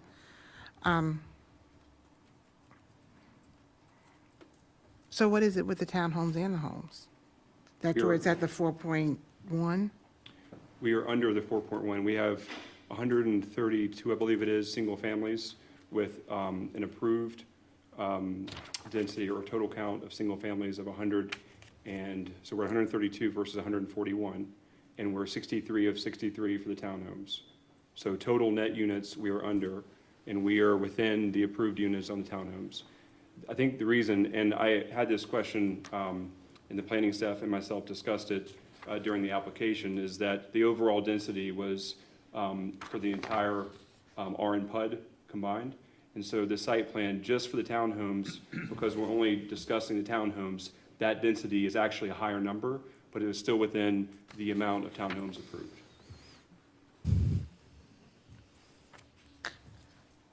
Does that make sense to you? I think it does to me, but I'm... It does. The SUP that you approved is for the entire site. Right. So the townhomes are going to have a higher density as those are knitted closer together, and the single-family detached have a lower, and the blended, the testimony you've heard is that the blended is below the 4.1. If no land area has changed, logically it must be below 4.1 as the number of units of single-family residential is fewer. So we will have fewer dwelling units to divide by. And to that point, the acres, which I believe are 11.34 acres for the townhomes, match the original plans exactly. So you said you're in between Elizabeth Springs and Perry Farms? Single-family homes? Right, Perry Farms is single-family, and Elizabeth Springs, is that a combination of both, I think? I believe it's a combination. I know there's future phases there as well, but I think the final site plan is a mixed use. I'm not 100% sure, but that's my recollection. And that's on, I don't know what street that's off of on the back end. I believe it's Fraser. At least I think Winter Springs ties into Fraser, right at the north boundary line. And there will be two means, an egress and ingress, going through Perry Farm? Yes, ma'am. Perry Farms, actually, I'm sorry, there's three access That was my question. points to the site. There's a north Elizabeth Springs, a south Perry Farms, and a westward connection into that development. So is there an exit onto Averett Road? No, ma'am, not directly. Not directly. There's a recorded and a partially proposed abandoned access easement, which is a gravel road, but that's a private access that goes to a residence neighboring the east side of the property, So you don't have access to that? not through the gravel driveway on the east, no ma'am. Only through the other subdivisions? I did have another question. Oh, I'm just a little curious. You said you had to go back to the TRC 3 times? The third time was the time that it was approved? What happened the first 2 times? Just out of curiosity, what? Well, my understanding, and maybe Meredith would be better to speak to this, but with the construction drawings, we were submitting for both the townhomes and the single families at the same time. And the review process, and because it's under the old, UDO, it's a little bit intertwined. And so I think a lot of the questions that we were getting were outside of the site plan approval, but were very appropriate for the construction drawing approval. And so there was many iterations of the townhome review. It wasn't all the review process. We also changed a few items about the layout to accommodate original comments from the CDs. So one of the items that Mr. Coonan mentioned was the driveway links. For instance, we had to change to make sure we had a driveway that did not extend into the public right-of-way. And so there's changes like that that happen in the normal course, and those changes drive a change in the site plan layout of the townhomes, so it may not be germane to the site plan approval, but it's a part of it because of the comments on the construction drawings. All righty. I just need clarity one more time, because you all have different pictures than I have. So I just need to see where the exits are from this site. And That is still not clear to me. you could move toward the mic. I saw 2, but he said there's 3. If we can point to those, because we have different pictures. Oh, perfect. Yep. Can you see the cursor okay? All right. Yep. So this that's is one. the entrance into Elizabeth Springs, or Elizabeth Heights, I think the name changed at some point. And then to And the that's Waite Avenue up there? no, ma'am, this is Fraser, and this is Winter Spring. Winter Across Spring, the street, across. yeah, this is Winter Spring, and this is an extension of an already existing road through that development. So where do they exit to? I'm still not clear. To the north, they would exit into Elizabeth Springs, and then down here on Bessie Court, which is an extension of an existing road in Perry Farms, they would exit to the south. And there's no additional exit? Or did you say there was an additional exit? There's 3 means of ingress and egress into the property. That was 2. Where's the next one? Sorry, the Winter one to the Springs. west here, Winter Spring, the one to the north, and then the one to the south. It's kind of hard to see on the grade. Yeah, you don't show the map I that don't has, see that. it goes out on Shingle, Spring Oak Road to the north and Sweet Clover Drive to the south. Oh, there you go. Yeah. There's Sweet Clover down there at the bottom, Where? Goes out here. to down at the bottom, where it's just above Comes out Prairie here. Farms. That's how to get out. That's right there. But isn't that onto Everett Road? Through Elizabeth Springs? Okay, the attorney stated in the beginning it did not Yeah. exit onto Everett Road, so I'm I trying to meant get to say it clarity. doesn't exit directly onto Avery. Directly, And what okay. I tried to communicate is that it knits together these communities with the road networks, and it's going to Gotcha. use those road networks to get to We the have public different road. maps, so we got Yes. little parts and pieces, so it's hard to see on our Apologies for screen. any confusion. Not So your how- map, our maps. So your single-family homes, are they using the same means of, Yes. so basically, this is a subdivision that's buried in another subdivision? Between 2 subdivisions. It's a subdivision that includes single-family homes and townhomes. And the site plan is being presented to you with respect to the townhomes today in accordance with the special use permit that was granted by this board, how many years ago? So how does that work when you do the 2-3 traffic years ago. study, though? Because now you're going through another neighborhood to get out of a neighborhood. How does that work? And like, did they take that into consideration when they did their neighborhood?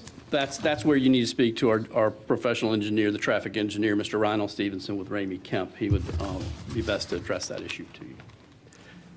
Good evening. Ronald Stevenson with Ramey Ronald. Kemp Associates. I'm sorry. Sec. And before Mr. Stevenson speaks, and we'll qualify him as an expert in traffic engineering, although I think you all know him already, a traffic study was created for the special use permit for this number of units. So an example of sticking to the prior precedent would be a new determination of the traffic impact here would have to relate to something about the configuration you're seeing that is different than what was presented at the SUP. For example, let's say at the SUP, the townhomes are supposed to be on the west, and now they've been moved to the east. It would be reasonable to ask Mr. Stevenson about that to determine whether that makes a difference as to the safe determination you made last time. So if being that this is the same, so you're saying that he doesn't really need to answer that question? Oh, he'll answer any question we ask. But he doesn't really need to. He's just basically repeating his documents. I don't care to speak for what he might say. I am suggesting that we would not want to revisit all of the special use permit determination and make a different decision now with the same evidence. Does that make sense? It does, but my question then is, when these other neighborhoods came out and they showed, they presented us with their traffic study, was this part of it, or does it matter that it was not a part of it? They may have estimated what was going in there as part of their study, or does this compound their study with new numbers? That is a fantastic question to ask Mr. Stevenson. Okay, so that's my question. Please don't make me repeat it. Good question. Again, Ronald Stevenson, Ramey Kemp Associates, registered professional engineer in the state of North Carolina. I've been practicing traffic engineering, transportation planning for over 20 years. That is a good question, and as you've heard, there was a very comprehensive traffic impacts analysis report done for this at the rezoning and special use permit stage. That study did consider the Elizabeth Springs subdivision and Perry Farms, so all of that was taken into account in terms of where the traffic was going to go to and from this site. So all of that has been taken into account in the original traffic study. So it's been planned for, at the very beginning. Okay. I thought it was going to be a longer answer, but thank you. That was quite simple. Thank you. Sure.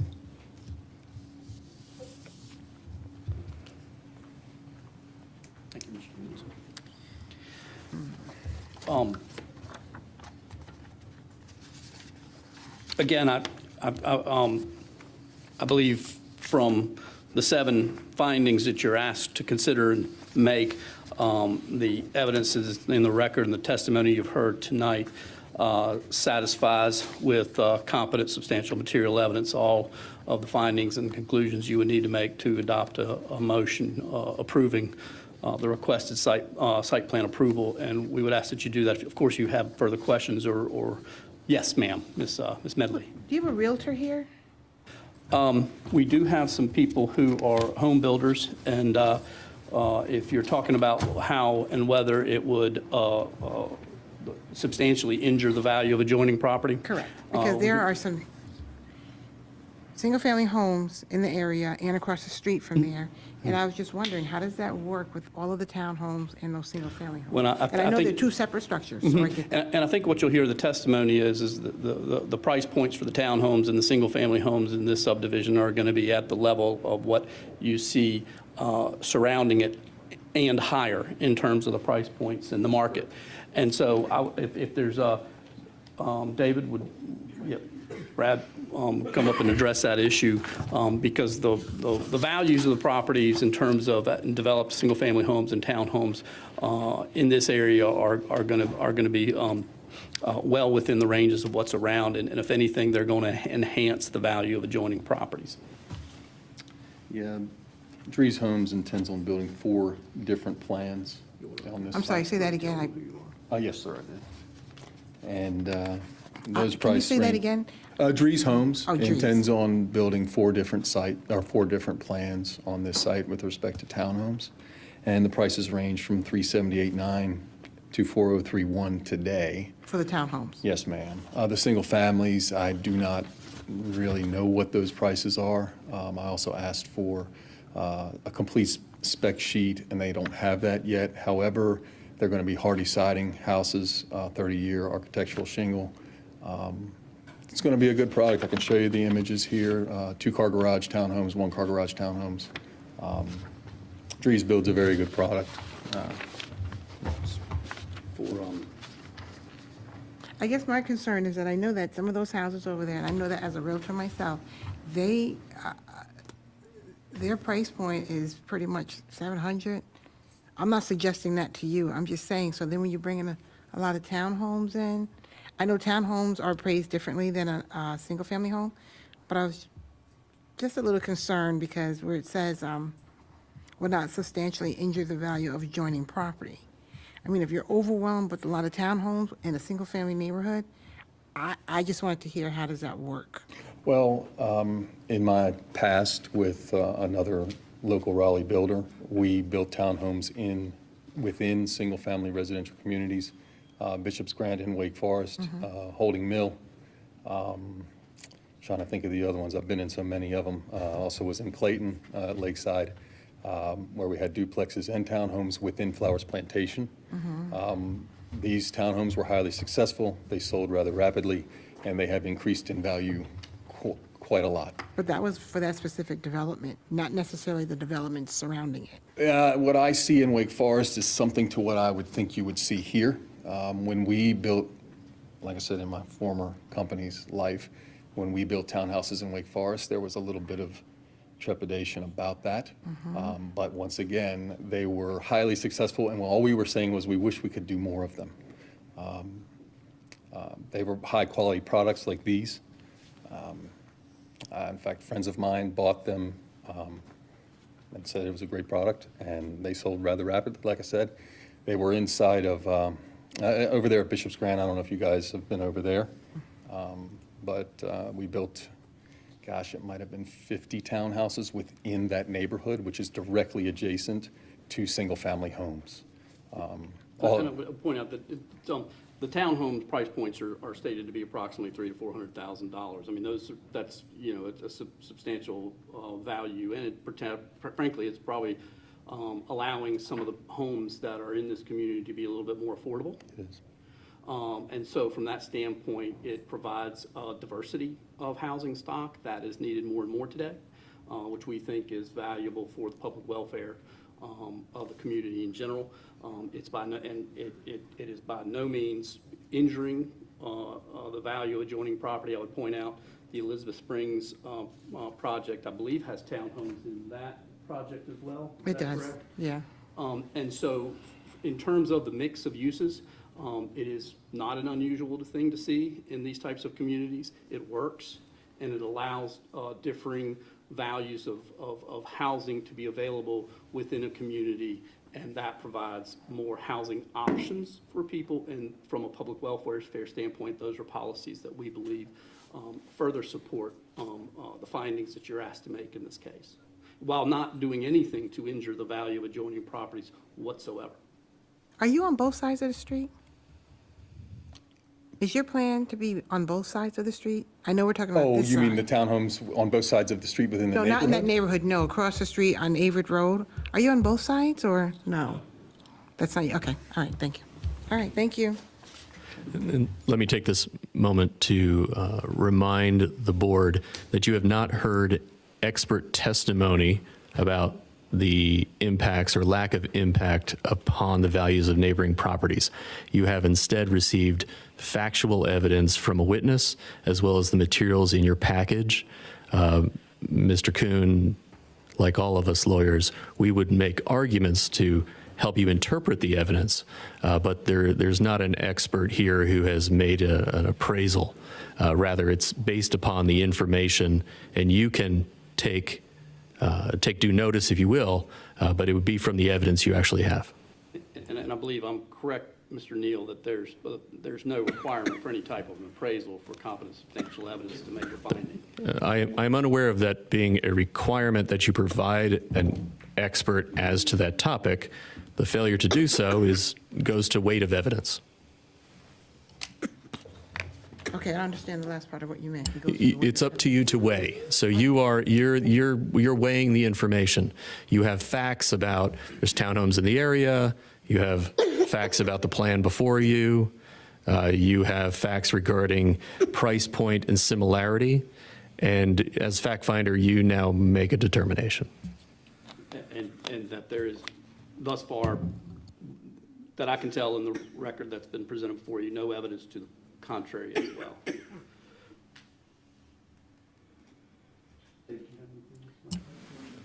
That's all. We appreciate your time and consideration. We appreciate your request, your motion to approve if you see fit. Thank you. Thank you. I understand that concludes the petitioner's case. We would ask, I would ask if there is anyone to speak in opposition, any witnesses with evidence regarding opposition. Not an opposition, but a concern. Do you have evidence to present pro or con? Con. Come forward, state your name and address.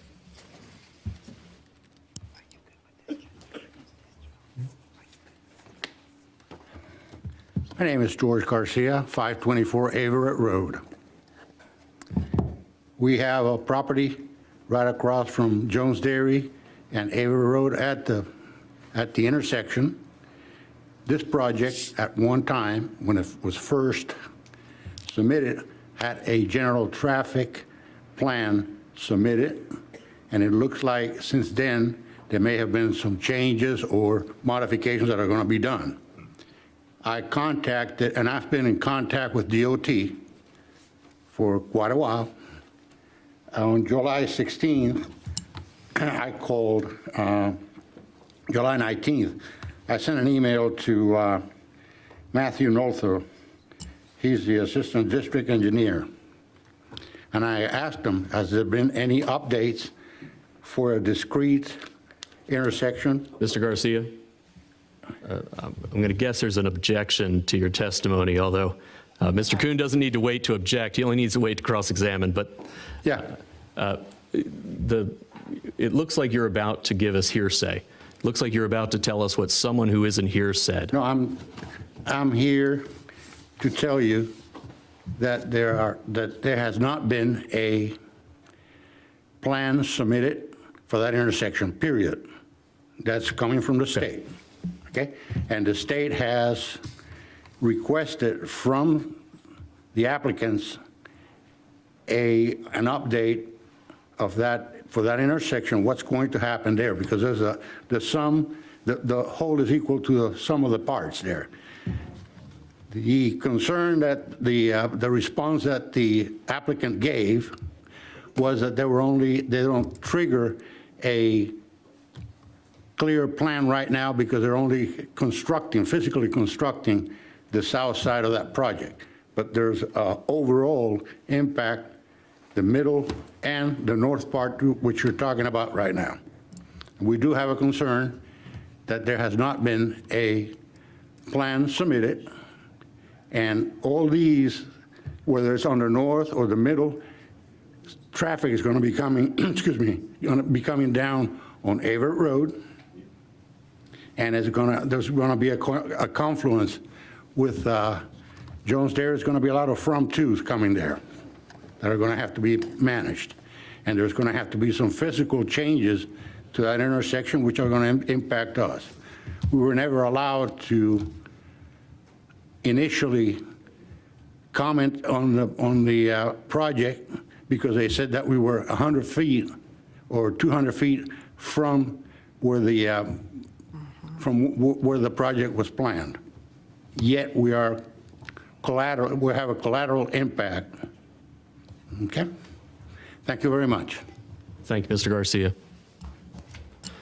To the extent Mr. Garcia's testimony relates to factual allegations, the board can accept that.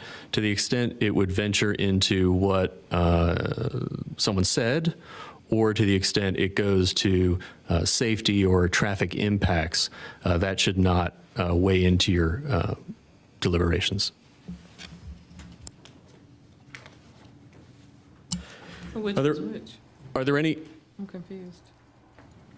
By I would suggest you, Mr. Garcia, mixed a couple of different things together. So are you And so, wanting to so clarify what his those are? testimony is received and should be considered by you, except to the extent that he was discussing what someone said, and I believe he stopped before he did that, or discussed safety. Okay? So the DOT portion, what are you referring to? I don't know which. you're Correct. referring What someone said at DOT is not something that you can consider. Whether it is in fact true and you happen to know that, that would be fine.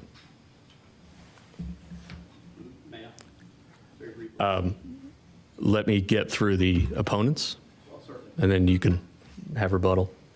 Are there any other witnesses to speak in opposition to this case? Seeing none, I'm guessing the applicant's attorney would like to submit rebuttal evidence or make a closing argument. Yeah. As to whether the proposed development or use is appropriately located with respect to transportation facilities, what would be your testimony on that? I would say that it is. And what is your testimony as to whether the proposed development and or use will or will not cause undue traffic congestion or create a traffic hazard? It will not. Nothing further. Can I ask this witness to say something? You may. About the traffic, since you're a traffic expert engineer? I know Commissioner Medley alluded to it earlier about the traffic, and then I heard some suggestion of when a light will come, or when can you explain that process for the knowledge of myself and the public? Yeah, the process is for any new traffic signal that's installed is the DOT has to say it's warranted and install it. And so the way they do that is they look at traffic numbers at the intersection. Primarily it's turning traffic at the intersection. So, as you can see with this particular plan here, any traffic at the intersection, I think we were talking about is Averett and Jones Dairy, the traffic's going kind of straight through here, and coming in off of Averett Road, as you mentioned earlier with the access points. And so, these 63 townhomes are going to generate pretty much no turning traffic at that intersection. Any traffic there would be going straight through the intersection. But DOT normally looks at the number of vehicles turning at the intersection. Because as you can imagine, if you're turning at an intersection, that's when you could potentially hit somebody or you're creating issues. So you're having to wait. So really the traffic signal is there just to help you do that safely. But in this particular case, we're not, with these 63 townhomes, we're not going to add any turning traffic at that intersection. And then just one further clarification. So what triggers DOT to get involved in that process? They are involved in the process, and with the development in this area, they are involved. They do have certain thresholds and requirements that they will be looking at. One of those things, one of those trigger points is a driveway permit application that each development has to apply for from the NCDOT, and at that point, they look at things like construction drawings and the traffic that's going to be added. At that point, they can say, we want you to study that and install the signal. Gotcha. So they watch the process as they will, yes, ma'am. They will be involved throughout. Gotcha. Thank you. Yes, ma'am. Appreciate that. I thought it was based on the number of accidents. Well, it can be based on the number of accidents that are happening there. That is a trigger that can allow a signal to go in. That is true. Just, when you say intersection, which one are you referring to on here? It's actually off of the page here to the south. I think the intersection in question was Averett and Jones Dairy, which is just to the south. Right? Yes, it is that T intersection that's at a little bit of an angle. And you said you're not expecting people to turn right?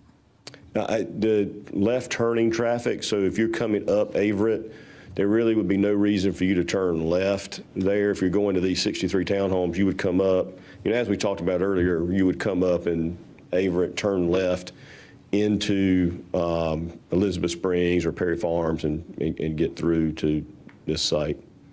And like I said, all that's been accounted for in the traffic study and the access plan and from the very beginning. But why do you only count it as a left turn? What if you're coming in the opposite direction? If you're making a right-hand turn, the right-hand turns typically don't have to wait. Oh, okay. So, yeah, so they're not really waiting. They're just slowing down to turn right. Gotcha. Yes, ma'am.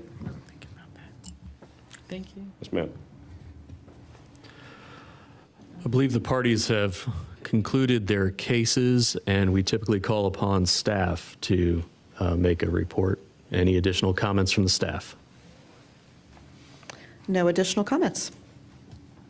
Mayor, I return the case to the board for deliberation.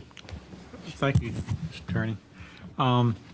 Okay, board, you have heard the evidence that has been placed tonight. So I'm asking for a decision on the evidentiary case SP 21-04 Preserve of Jones Dairy North Townhouses. And I will entertain a motion. I move to approve the site plan based on the evidence and testimony presented at the evidentiary hearing by the applicant. Second. I hear a second? I hear Yes, sir. Second. Okay, so we got a motion to approve site plan and a second. Is there any other discussion? I just have a hard time with that in a subdivision, using the subdivision to exit. That's a hard one for me. Any other discussion? All in favor, say aye. Aye. Any opposed? Me, nay. Okay, Madam Clerk, 4-1. Commissioner Medley, Yes. which finding did you determine that the applicant did not meet? Okay, so there were two, but he did explain one well, but it still wasn't convincing enough to me about the impact on the surrounding homes. So that's the main one. The other one is just, Is that B, the value? yes. And I understood the explanation, I did, but, I don't know, I personally don't hold that to be true with the knowledge that I know about real estate, but I'm sure that they know more, in regards to the grand scheme of everything. So I understand. that was my biggest one. Thank you. Well, thank you. Thank you, Board. We have been going for almost 2 hours now, so let's take a 10-minute and resume again, coordinate clock at 9:05. So the board is in a short recess.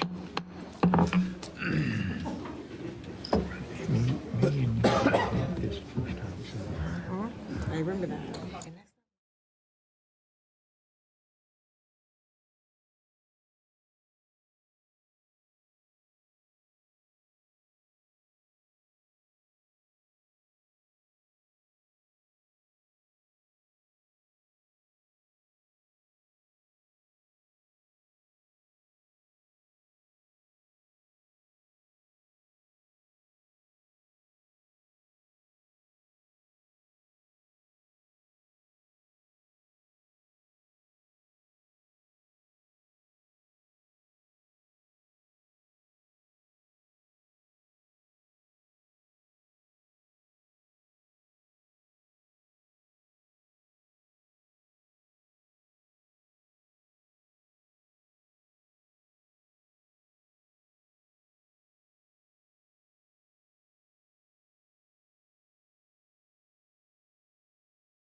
Kelly? Oh, we should have the. All right, let's get back started here.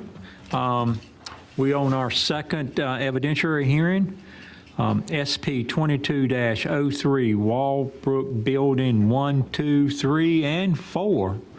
All right, and we'll have multiple buildings going up down there. So at this time, I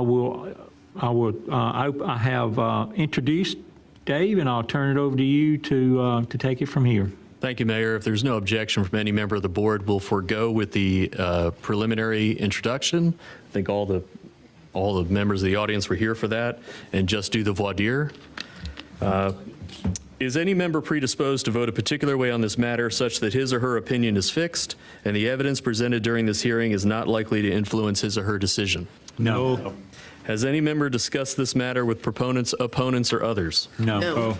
Does any member have a close familial, business, or other associational relationship with the applicant or an aggrieved party? No.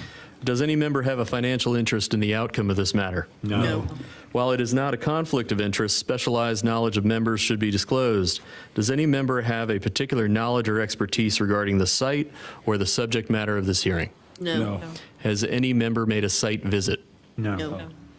Is there any objection by a member of the party, a member of the board or any party to the participation of any member on the basis of a conflict of interest? No. And seeing no objections, ask the staff to deliver the staff. Actually, we'll swear in some witnesses. Let's do that. And I would encourage everyone who believes there is even a possibility they might speak to get it sworn. Raise your right hand, thank you. Do you swear or affirm the testimony you're about to give this hearing is the truth, the whole truth, and nothing but the truth, so help you God? Ms. Gruber? Thank you. Good evening again. This application item is for a site plan 2203 Walbrook Shopping Center, including buildings 1, 2, 3, and 4. Building 1 is Publix.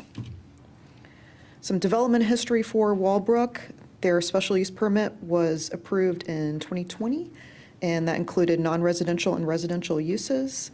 A rezoning case and a companion annexation were approved in early 2022 for tracks on the north side of South Main Street. The preliminary plat for 8 lots on the south side of South Main Street, as well as the site plan for the townhomes, were approved at your June town board meeting. And there is a set of construction infrastructure drawings that are under review right now, in addition to the site plan in front of you this evening. This Walbrook location map highlights Lot 1 in blue, and that is what we are looking at this evening. That includes the buildings 1 through 4. The site plan for buildings 1 through 4 includes just shy of 69,000 square feet of commercial floor space. There are 6 acres of roadway or transportation areas. 380 parking spaces are proposed, and 0.56 acres of open space is included. So here is the site plan with the buildings highlighted. Building 1, again, is Publix. Building 2 is a multi-tenant building immediately adjacent to Publix. Buildings 3 and 4 frame the intersection of South Main Street and Virginia Water Drive. Building elevations are included with the site plan, and you can see the architectural style here. The applicant has conceptual renderings in their presentation that may be easier for you to get the look from. As per the comprehensive plan, the future land use designation is mixed-use neighborhood, and when you think of mixed-use neighborhood, think of live, work, and play. And again, if you look at Walbrook as a whole, it includes residential and non-residential uses. For transportation and traffic, just to note that the Main Street LAP grant project, as well as the Burlington Mills Road realignment, tie into the network for Walbrook, and a traffic impact analysis was completed in 2020, and that resulted in a series of recommendations that the applicant can go into more detail on. Staff does recommend the town board hold an evidentiary or quasi-judicial hearing for this site plan for the Walbrook Shopping Center. The LDO includes 6 review criteria for site plans and special use permits. Those are on this slide, very similar to the findings of fact in the UDO. Potential actions this evening: the board may approve the site plan with additional conditions, or deny the site plan, and all this is based on the review standards. So the applicant is present to provide testimony and answer any questions, and staff, of course, is available for your questions as well. And that concludes staff presentation. Thank you, Ms. Gruber. The staff report and the application will be appended to the record for this case. I have a quick question, just clarifying point. Sure. On the memo that I have that I'm looking at, it says general commercial conditional district, and I thought you just said mixed use. Mixed use is that the the same? future land use designation. And I'm sorry, the zone, you're correct, the zoning is general commercial conditional district. Okay, I thought I lost something. No, Thank you. it's all of it. Gotcha. Thank you. Great. Counsel for the applicant with opening statement.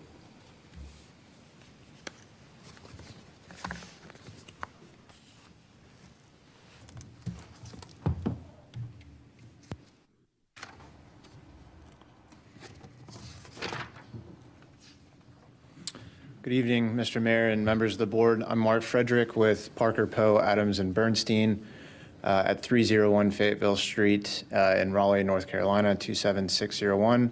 I'm here on behalf of the applicant, Crosland Southeast. We may all look familiar. We've been here a few times over the past few months, and we're excited to be back here to continue the approvals for the Walbrook mixed-use project. As mentioned, this site plan is for a portion of the commercial aspect of the development located where the Star is. I will be brief in this since you have all heard it so many times. We have received several approvals for the entire project over the past few years.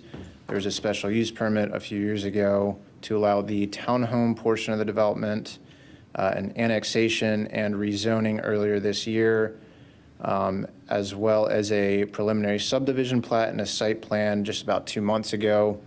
That site plan 2 months ago allowed 140 townhomes on Lot 6, which is directly adjacent to the existing residential neighborhoods. The site plan before you tonight is for a portion of commercial along South Main Street, and there are construction drawings under review for the townhomes as well as mass grading and sewer line realignment for several of the lots. So these are the approval criteria. We do have witnesses to speak on each that I will call up. I would just ask that you focus on these specific approval criteria as they walk through their testimony. So with that, I would like to call our first witness, Mr. Austin Williams.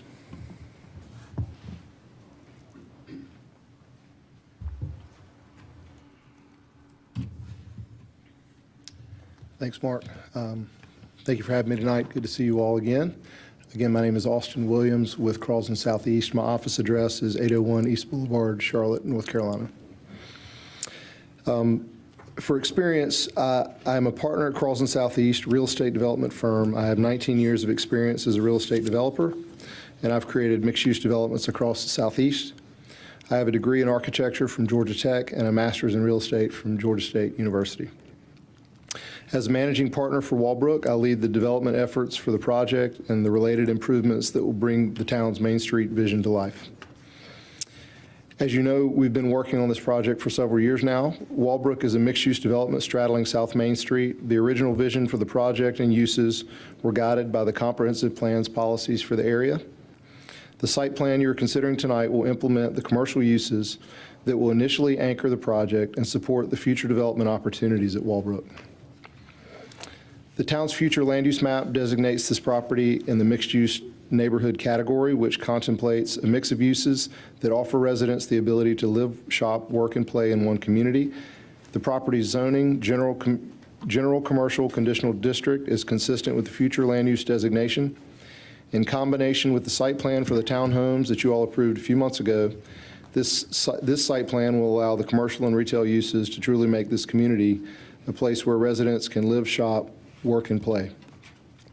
Another relevant policy in the comprehensive plan is to celebrate downtown. The comprehensive plan seeks mixed-use development on this property, and this site plan is one piece of the overall Walbrook development that aligns with this policy. This slide relates to the Main Street Vision Plan. This preliminary plat, this site plan will support the town's Main Street Vision Plan to create a safer, more successful, more attractive Main Street for residents, business owners, and visitors alike. These parcels were envisioned to contain a mix of residential and commercial or mixed-use elements, and our plan provides for that mix. So the slide on the left, bottom left, is the excerpt from the Main Street Vision Plan, which roughly aligns to our property.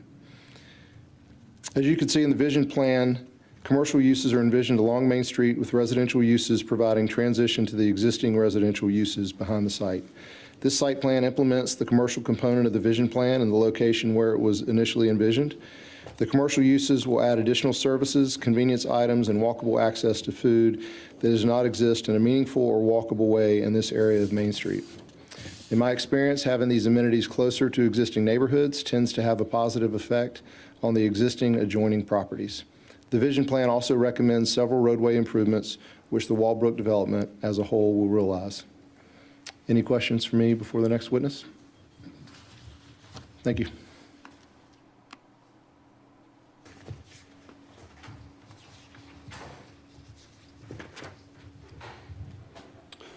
I'd like to call our next witness, Mr. Brian Fagundes.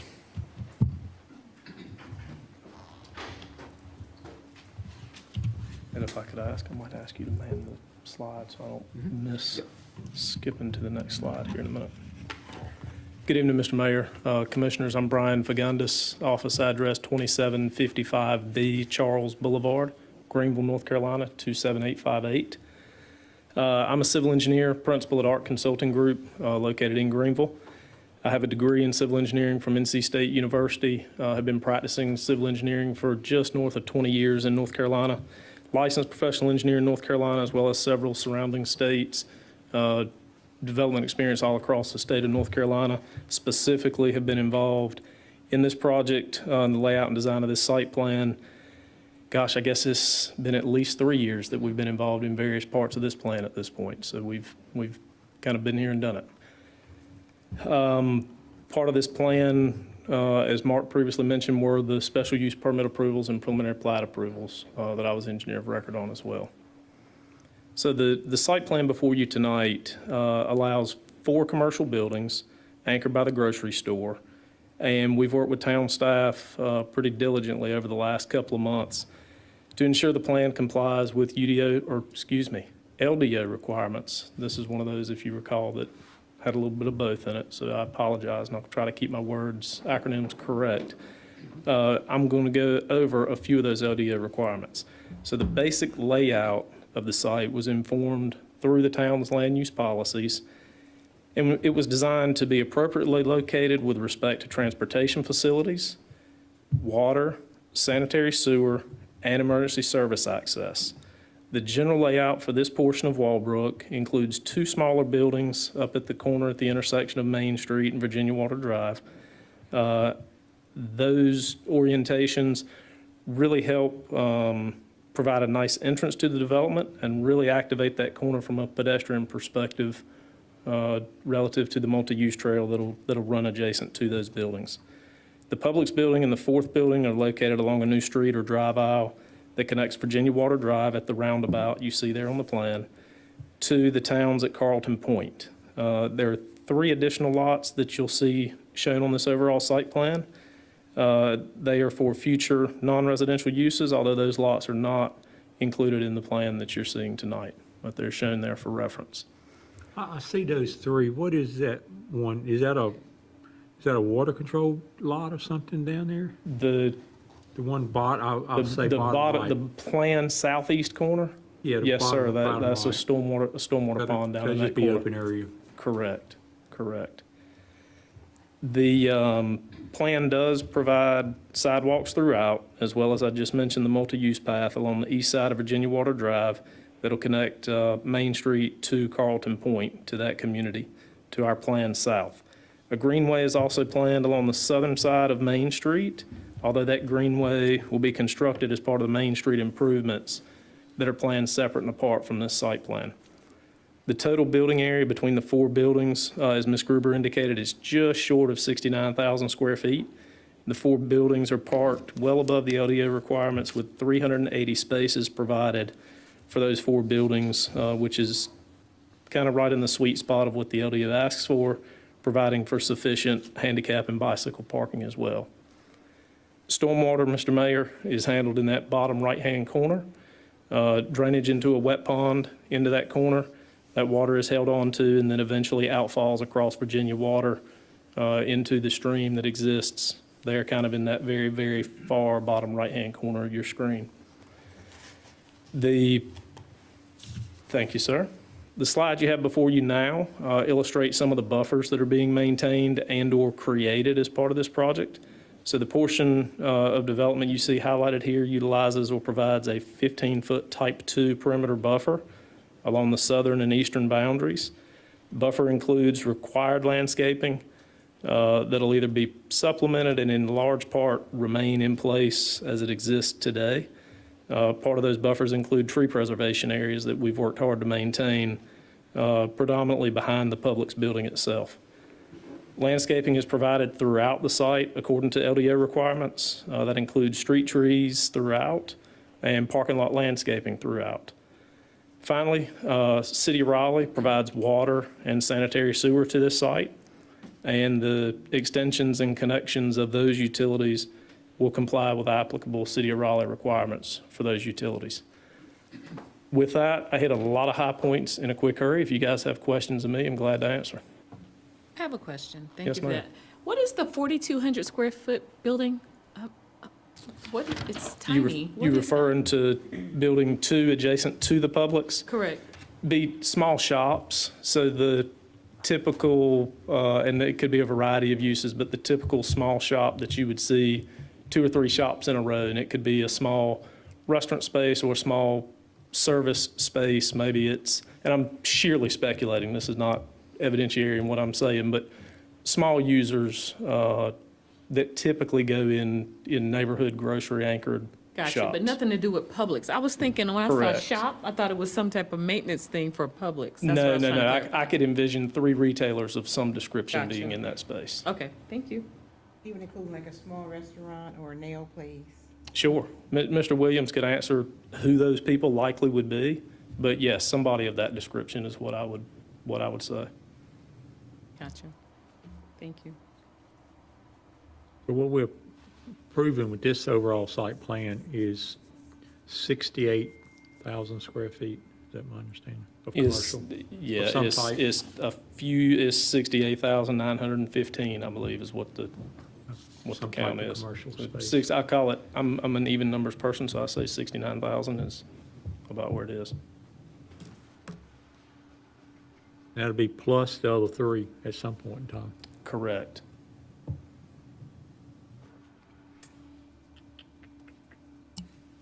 I have a question just about this here picture here. So this here roundabout here, that's to be created, correct? Yes, ma'am.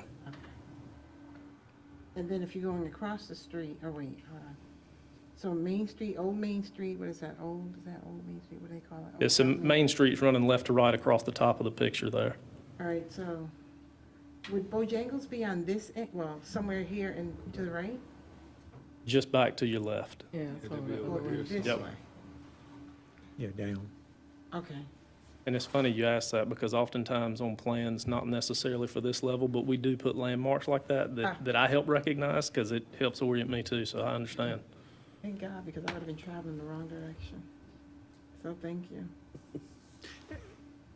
That's Virginia Water Drive that comes out right there, right? The roundabout is Virginia Water Drive, if I'm... Correct. And as part of Main Street, that intersection gets created there with the new Main Street improvements. What's that Virginia Water Drive? It's not that's Redford that I'm thinking of. So they're extending. It takes off from the little playground area there. From the playground area. It stops in Carlton Point where the playground is on the right. Mhm. That's Just Virginia keep Water. straight. Okay, just making sure, Yep. okay. Yeah, right now, that road kind of dead ends to the woods in front of you, right beside the playground. Commissioner Medley, Commissioner Medley, I don't think you're being picked up by the microphone. Oh, I'm sorry. We're So trying to that's, see this. that's gonna be open at that point, okay. Yes, ma'am. Sorry about that. If there are no other questions and seeing no one rising to cross-examine this witness, you can call your next witness. Thank you all. Our next witness is Mr. Matt Peach, and he will be speaking to the traffic. I do have copies of the traffic impact analysis that I can pass out to you all if you would like. He will be referring to it. Good evening, Mr. Mayor, members of commissioners. My name is Matt Peach. My office address is 801 Jones Franklin Road, Suite 300 in Raleigh, North Carolina, 27606. I am a project manager at Stantec, an engineering consultancy firm. I'm a senior transportation engineer at Stantec as well. I have a bachelor's degree in civil engineering from Pennsylvania State University, along with a master's degree in civil engineering from North Carolina State University. I'm a licensed professional engineer in North Carolina, as well as a certified professional traffic operations engineer, and I've been working in this facility in North Carolina for 14 years. I've been involved in Walbrook for several years. I was the project manager for the TI performed for the Walbrook development as a whole, which was published in February of 2020, with the revised version published in August of 2020. I also prepared an addendum for the residential-only portion of the project for the special use permit granted last year. The original February 2020 TI examined the full build-out of the Walbrook development, as well as the August 2020 update, both north and south of Main Street. This is expected to be built in phases and completed in the year 2025. I'll go ahead and tender Mr. Peach as an expert in the field of transportation engineering and traffic impacts. The town would acknowledge him as the same. And did you want to, will you be tendering the traffic study that you've brought forward? Yes, I will. We can skip ahead and have the traffic study admitted into evidence. Thank you. The TI was prepared with the assumptions that this portion of the Walbrook development would be developed with a grocery store, approximately 50,000 square feet, a general shopping center space around 30,000 square feet, a 7,500 square foot restaurant, and a 4,000 square foot bank. Based on the amount of traffic those uses would generate, the TI recommended constructing Access A, you see here, which is the southernmost entrance to the site. That's the orange dot on the left, as a right-in, right-out intersection as you travel north along Main Street. The main entrance on Main Street, identified as Access B and K, is recommended to be built as a full movement signalized intersection. Finally, Access H, you see down there at the roundabout, is recommended to be constructed as a single-lane roundabout. All of these improvements are scheduled to be constructed either by the applicant, the developer, or U6245, the LAP grant project. These improvements were also recommended based on a full build-out of the site, including the out parcels. This site plan only contemplates a portion of the full build-out, yet all of the transportation improvements are to be completed with this site plan. Based on the TI performed for this project, the traffic generated by this development is within an acceptable range. The improvements I have mentioned will adequately mitigate any impacts by the new development. The increased connectivity from the new roads and improvements will allow for easier flow of emergency vehicles, including fire and police protection. It is also important to note that the improvements tied to the site plan are proposed to be constructed at the outset of the development, which will minimize traffic disturbances and duration of construction on Main Street. In summary, it is my professional opinion that the committed improvements mitigate traffic congestion impacts reasonably expected to be generated by this project, and that vehicle and pedestrian access and circulation are designed in a safe manner and will not materially endanger public health or safety. And I'm happy to answer any questions if you have any this evening.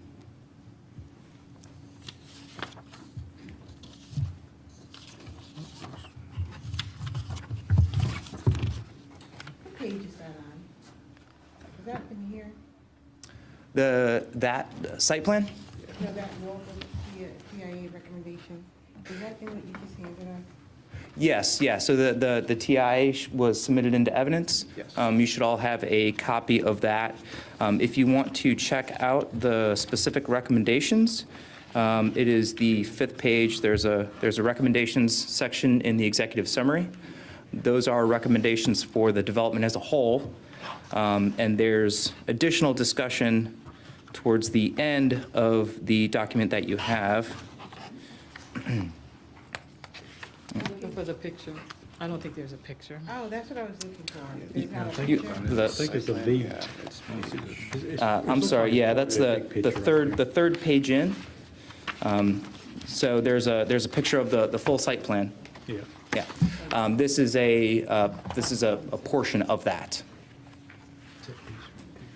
Okay, gotcha. I was trying to find it and looking for the gold dots on black and white paper. Thank you, though. Yep. All right, nice. Print it in color. I know.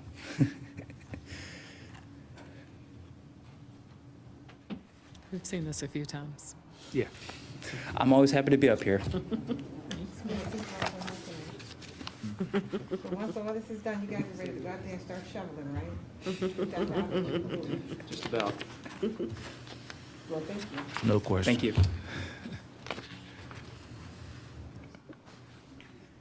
Our final witness is Mr. Hunter Howell, who will be speaking to the impacts to property. The second document that I handed out, there were two, is a report prepared by Mr. Howell that he will be referencing, and we would like to offer that into evidence at this point. Subject to some foundation, yes.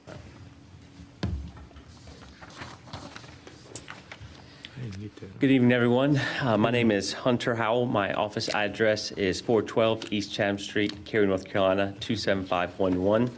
And I am a professional real estate appraiser, and I work for Valbridge Property Advisors.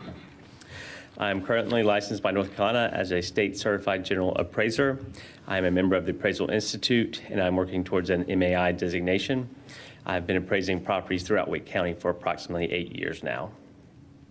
I was engaged by the applicant to examine this development's impact to property values and harmony with the surrounding area. As Mark mentioned, I prepared a report in which I analyzed the effects of the proposed mixed-use development to determine the effects of the surrounding areas. I'll tender Mr. Howell as an expert in the field of property appraisal and the impact of new developments. The town will accept him as such. In my report, I examined the current demographics, surrounding developments, and residential housing market within what I considered this proposed development's neighborhood. From this data, I extracted nearby proposed and existing residential developments range from 1.6 units per acre to 9.83 units per acre. And based on this, the proposed mixed-use development is compatible with the property and with the surrounding uses. My report examined both the residential and non-residential components of Walbrook. For the non-residential component of this project, residential uses generally rely on commercial development to support the consumer needs, including grocery stores, restaurants, and services. As new residential developments come to areas, supporting commercial uses tend to follow. Over the last decade, we have seen this throughout the Triangle area, that mixed-use developments enhance surrounding area property values. I examined 3 mixed-use developments with master plans located in similar situated towns as an example of this. While they are on a larger scale of acreage in this project, the relationship between population growth, new development, and increased land values is similar.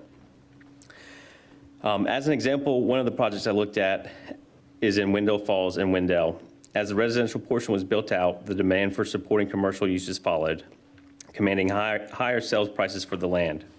The promise of future walkable services in turn made the surrounding residential more sought after, and the Wendell Falls residential sales have trended upward as well.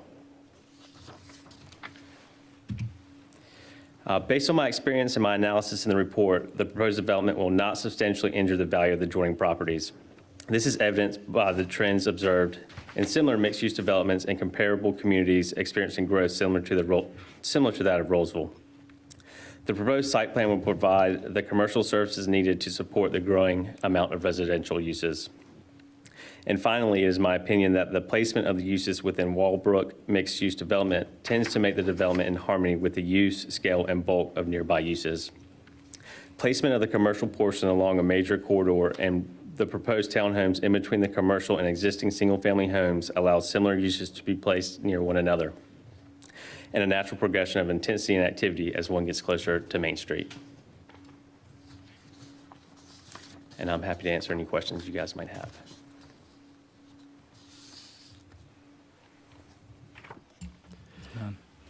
Not seeing any questions from the board and not seeing anyone rising, you're free to go. Thank you. Yeah, I'll be brief in my closing remarks. So at first, I'd like to enter Mr. Howell's report into. Do you want to wait and see if there are any opponents? I don't see any, but there are some individuals here. Okay, yeah, we can wait. Just in case. Yep. Is there anyone here to present evidence in opposition to this case? Not seeing anyone. Yeah, now just, it would be awkward if someone stood up after you. Yeah. There you go.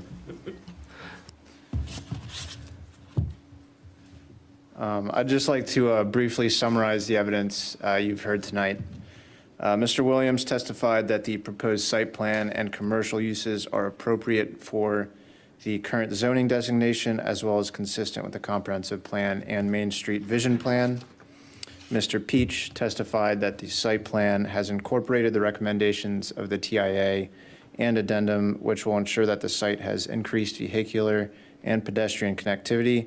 This will mitigate any impacts that the development may have on the transportation network and provide access for fire, police, and emergency services. Mr. Fagundes testified that this use is not dangerous or offensive because the site plan conforms to the applicable LDO requirements and appropriate buffers are provided. Mr. Howell testified that the proposed development is in harmony with the use scale and the bulk of the nearby properties because the commercial uses are placed along a major thoroughfare with appropriate transitions to the existing residential neighborhoods. Mr. Fagundes testified that the site is located on Main Street near downtown and has direct access to transportation facilities, as well as access to water and sewer, and will not endanger the public health, safety, or general welfare. And finally, Mr. Fagundes also testified that the site plan conforms to all LDO requirements. So with that, I would again ask that the TIA and the Mr. Howell's report be accepted into evidence, into the record, and we would request your approval of the site plan tonight. Thank you, Mr. Frederick. Are there additional comments from staff?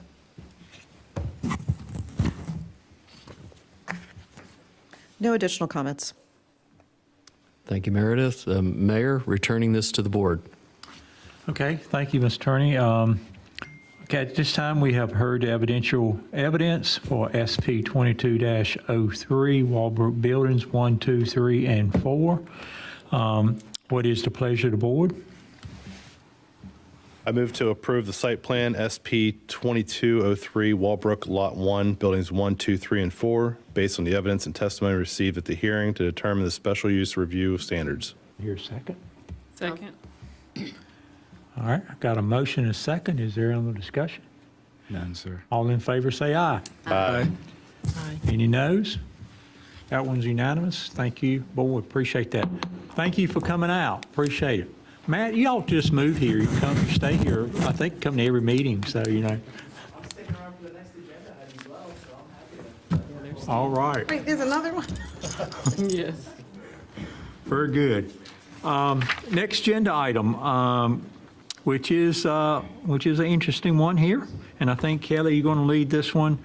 Our consideration of a resolution 2022 R13 local administrative programs, project programs, which is a LAP grant bid. So Kelly, it's all yours. Shall I wrap this up at 5, please? Got 10 minutes. We're still on our 10 o'clock timeline. I hope so. Hope this don't take too long. 10 minutes, Colin. I think we got to do it. Mr. Mayor and Town Board, I am here tonight to discuss and make a recommendation on Main Street LAP Improvement Grant Project, which is technically known as U6241 Town of Roseville Main Street Improvement and Burlington Mills Road Alignment Project. A month ago, I stood in front of you and gave you an update that our bids had been opened the week prior and that they had come in quite a bit over what we originally had estimated 2.5 years ago, and then including our last best engineering estimate. And so we discussed, and I presented to you that we would come back and work on hopefully an option or options that would allow this project to continue in context of funding. We know we had a low bid. That low bid was for $16,875,000 and $678 from Fred Smith Construction. What we didn't know is how we were going to fund this. So we set our path forward on this for the last month. I can tell you that it has spent a good part of Michael and Amy's and my time doing this, putting this together, making sure we understood numbers, making sure we were able to comprehend what the impacts could be to the town, but most importantly, make sure it also, we were talking to our 2 other partners in this, which are Campo and the Walbrook Development. Just to remind you, Campo is our MPO agency that all Federal Highway Administration funds go through. The LAP grant is one of those programs that the FHWA funds. It's federal money. And 2.5 years ago, we received a large amount of money through that application, through that project to help fund this. Campo also then continues to fund or assists on funding, if need be, of approved projects. And they will fund up to 50% of additional costs that are associated with the project after either bid or after construction of project. So the original grant would be for 80/20, but then they assist on 50/50 if there is merit to that request. So our first call was to Campo, and we spent at least 3 phone calls with them and going through the information with them. And as we discussed this project, we realized that we could take the project and consider all this in green and red, which were the original grant project, and the blue, the new Walbrook section that was added during the design phase and of this period of time for the last 2 years, add all those components together to be considered a local project. And when you added those in, it allowed us to essentially use as the local project match the Walbrook funds, the project that the Walbrook's going to use for this, as towards the town of Roseville's effort on this. So Campbell looked at that very favorably. In fact, they were saying that this is the ideal way that towns should approach LAP projects, that working jointly with private developers as developments coming together so that the development occurs together, that the developer is paying along with their fair share on a project, and also that we have jointly done a bigger project and kind of a smarter project. And so they were able to come to terms and say, tell us what that difference is now if you were able to do that. And so the difference between our grant and all the bid, so not only the hard construction, but there's other eligible pieces to this: contingency, utility work, some additional work by Stantec, our engineer, during this, that this project's actually about $20 million, all said. And they said if that $14 million, we'll split that to $7 million and give you $7 additional million. So our request to Campo is $7.2 million. That is scheduled to go in front of their technical advisory committee on Thursday at 10. The staff has recommended approval of that. If that goes out of that committee, which we anticipate it will, it'll go to the Campo board on August 18th. The mayor sits on that. Typically, those are ratified by that board if the technical committee also ratifies it. So we feel good about that request. And as I've told a few of you, that means we're going to receive about $12 million in federal money on this project, which I don't know there are many projects in Campo that cost that much, except for some Raleigh and Cary type projects. This is a significant request that's being approved by Campo, and really does show the partnership and the significance of this project, in my mind, from Campo's perspective of what this means to Roseville in this region. So our request is $7.2 million of Campo. Walbrook's price of this blue is about $5.6 million. So if you take that from the balance of what is left needed, tonight our recommendation is that you are to fund, the town would fund a balance of about $1.5 million of this to accomplish this project and accept the low bid, contingent upon Campo's final approval, and Walbrook's also signing a reimbursement agreement. We feel pretty good that both of those are going to occur.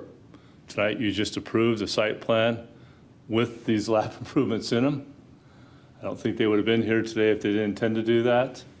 So I think Walbrook is intending fully to follow through on that. We have till August 27th to accept the low bid.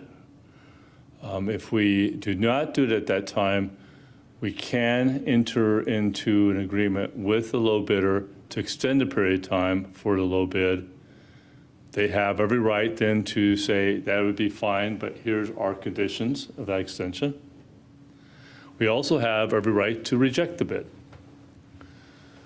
And that option, I feel, is a little bit more problematic because you would go back out on the street sometime fairly near in the future.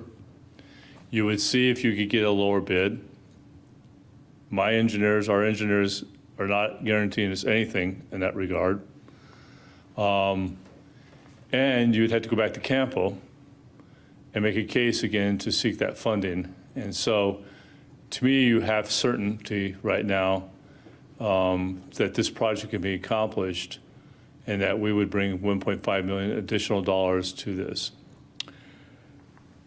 So tonight, I think we're here to talk to you about and ask that you would accept Resolution 2022-R13, which is a low bid for Fred Smith Company of $16,875,675,000. Forward that resolution, which has already been reviewed and is reviewed by DOT for concurrence. There's additional paperwork they have to do, but that essentially gets our paperwork going. And that this acceptance is contingent upon Campo approval and Walbrook's commitment to continue to fund their portion. And the second part of this then is if you do that, we would match the local match of $1,511,320 and bring to you in the September meeting a budget amendment with that. You're also going to have conversation in your next meeting, in your work session, to talk about how we're going to use ARPA funds in the future and what some of the things we have to do to pass policy-wise to do those. And it's our recommendation that you could use that funding for that $1.5 million also for this, to make this work. Amy's here if you have any financial questions. Michael's here if you have any other questions. Austin's here if you have any questions for Walbrook. I assume he would answer, but that's our recommendation. What's the total ARPA funds?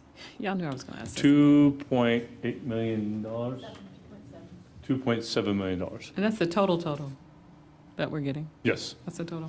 Okay. For some reason, I thought it was more. Okay. I was thinking 4.2. Yeah, I was thinking higher. No, I wish it was. Hey, but we'll take it. Yeah, one thing, looking at the numbers, Kelly, and I didn't realize it till just looking at it now. You went about it a crazy formula way, but at the end of the day, it's almost a 20-80 match again. It's town versus federal. So I think that's how Campbell got there. is that how they got there? Because it's true. It ended up being again a 80-20, where we were originally going into this thing 3 years ago, shooting for a 80-20, deal, and it looks like we ended up with 80-20. Crazy way to get there, but I think we got there. But is that because they build in cost contingencies? And are there cost contingencies in this bid number that we have? There are 10%. 10%. 10% cost contingency. That's way low. Um, I'm just saying that because the cost of my lunch today and seems low. And just in that consideration, you can go back to Campbell and to close the books. So if it's 12% or something, or we've missed, you have a different number here. After you close the books, you can go back and seek 50% of the balance, what's left. If it's overrun. That we did not get funded. If it goes over. Yeah, at that point, it's 50-50 there. That's right. That's right. What was your first question? Sorry about that. It was the cost I was answering contingency. contingency. I was question. just commenting on what the Yeah. mayor said. I said, did they build in a cost contingency? It sounds like they did. Did it.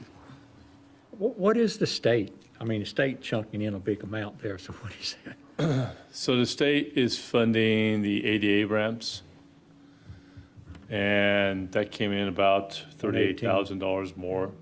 How much? How much? $38,000 more. just 38,000? $38,000. So we've asked for that. What's the one, that's the 118 though, right, in here? Yes. It's Yeah, 118 total. state funding, total. Mhm. How And soon- that's federal money too. Still, it's just a separate pot of money that DOT administers for ADA grants, for Yep. ADA funds. Does future work, does this determine whether or not future work is going to be done sooner or later? Future work of,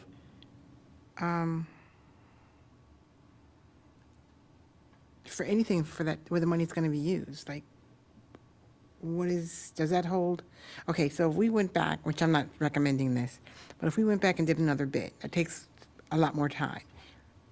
Really, time's not on our side for this, right? Because we risk a lot more by doing that. well,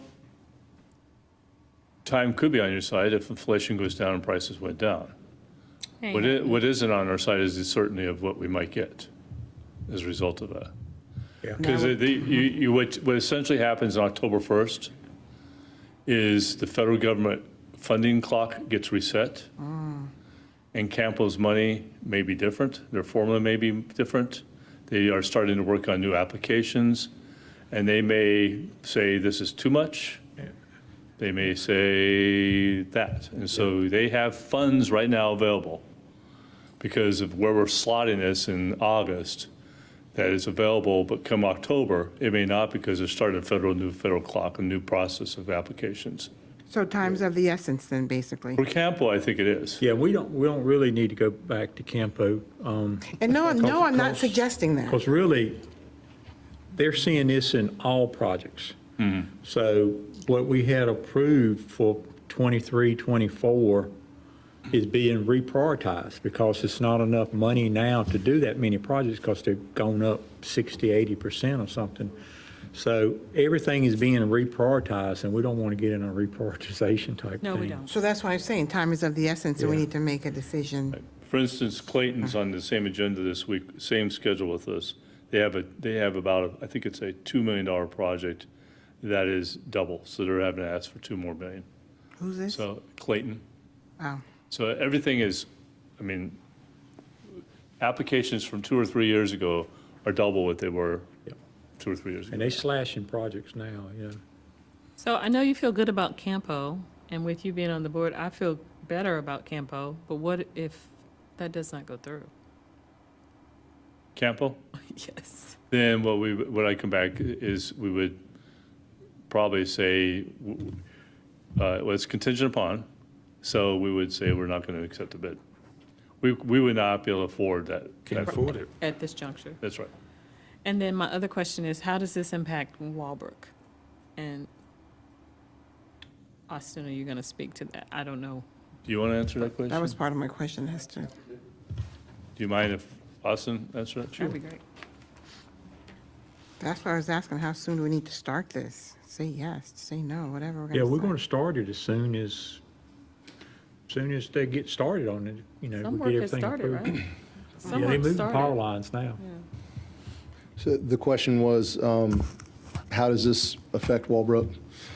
Well, the improvements outlined in blue are actually our required improvements per the TIA. So they were all over, in, and on top of the lap grant improvements. So our traffic improvement analysis essentially added scope to the TIA and, to the lap project. And what we did is basically negotiated a line in the sand where our improvements are the blue and then everything else is the red. It was just a real kind of happy medium of what each of us needed to do. But, I mean, without the Main Street project moving forward, then we have no project. So it's very critical to us. At the same time, we've not been able to go back to the federal government to seek dollars, and our site work throughout our project is double what we had budgeted 18 months ago. At the same time, financing costs are getting more expensive, not cheaper, and rents are not necessarily going up. So, we have some real challenges ahead of us, but we're working hard to be able to post the collateral that's necessary, which is $5.6 million, in order for us to sign the reimbursement agreement by the end of August when the current bid expires. So as Kelly knows, we're working feverishly to kind of restructure some things and get creative with our financing, but it's not easy. Last thing we want to do is miss the boat on this, though. I agree with Kelly that to the extent that there's now $12 million of federal funding on deck, it's likely fragile, and we should all try and take advantage of it this month. May not see this again. So as long as we're on board, you're still on board. That's what I think I heard you say. If y'all approve it tonight and Campo approves it later this week, I think y'all are waiting on me. Yep. And we're still working. Okay. Thank you. Yeah, one thing I was thinking about, Kelly mentioned, we might not want to let that 27th expire, because I think the next bid was like $4 million more, wasn't it? I mean, it was, you had that one, and then you had, the next one was really high, the second bid, and they know what that is now. I mean, it's unsealed, so they know what the second bid was, and they know that they were considerably less than that second bid. So I wouldn't want to give them a chance to say, hey, I want to renegotiate this, anything. But I just hope that they can do it for that price, because that was a significant difference. That's what they bid it on, right? I mean, that was the bid. That's always a concern when you It's see a $4 that. million difference. That's right. The only ability they have to make change orders is to either do a force majeure, which means they can't for some strange reasons, or we make a change in the field that costs them more. That's it. Now, the one big issue right now we anticipate that probably will be some discussion is when can pipe be ordered for this project. Pipe is very difficult to find right now. You said pipe? Pipe, plus it's pipe that goes in this, but that could always be a later stage of this. That's one that we're hearing trending that's always is right now a difficult product to find. And did you find out, is the asphalt variable? Or Yes, fixed? it is. Yes, so we did, so thank you, Mayor. We did include in this that asphalt, the only one item that's a variable in the bid. So it is variable. It is a variable, is the price of the fuel, which includes the price of asphalt, the fuel that goes in asphalt. So every month, DOT comes out, we put that in the bid saying, we're going to pay the DOT price that's approved. So DOT comes in every month and says that rate is X. And when we bid this, it was at the highest. It's already down considerably. So every month when we do the truing up of they submit invoices for their work, and that's the one we'll look at that pricing for what we pay them for the use of that fuel during that month. Right. So the risk is if fuel goes up Yes. higher, we have to pay more. But if it comes down, we'll save a lot of money. So. But that fuel thing, I was thinking, I've been told it was kind of variable. Because you can't put. Oh, my gosh, I'm so sorry.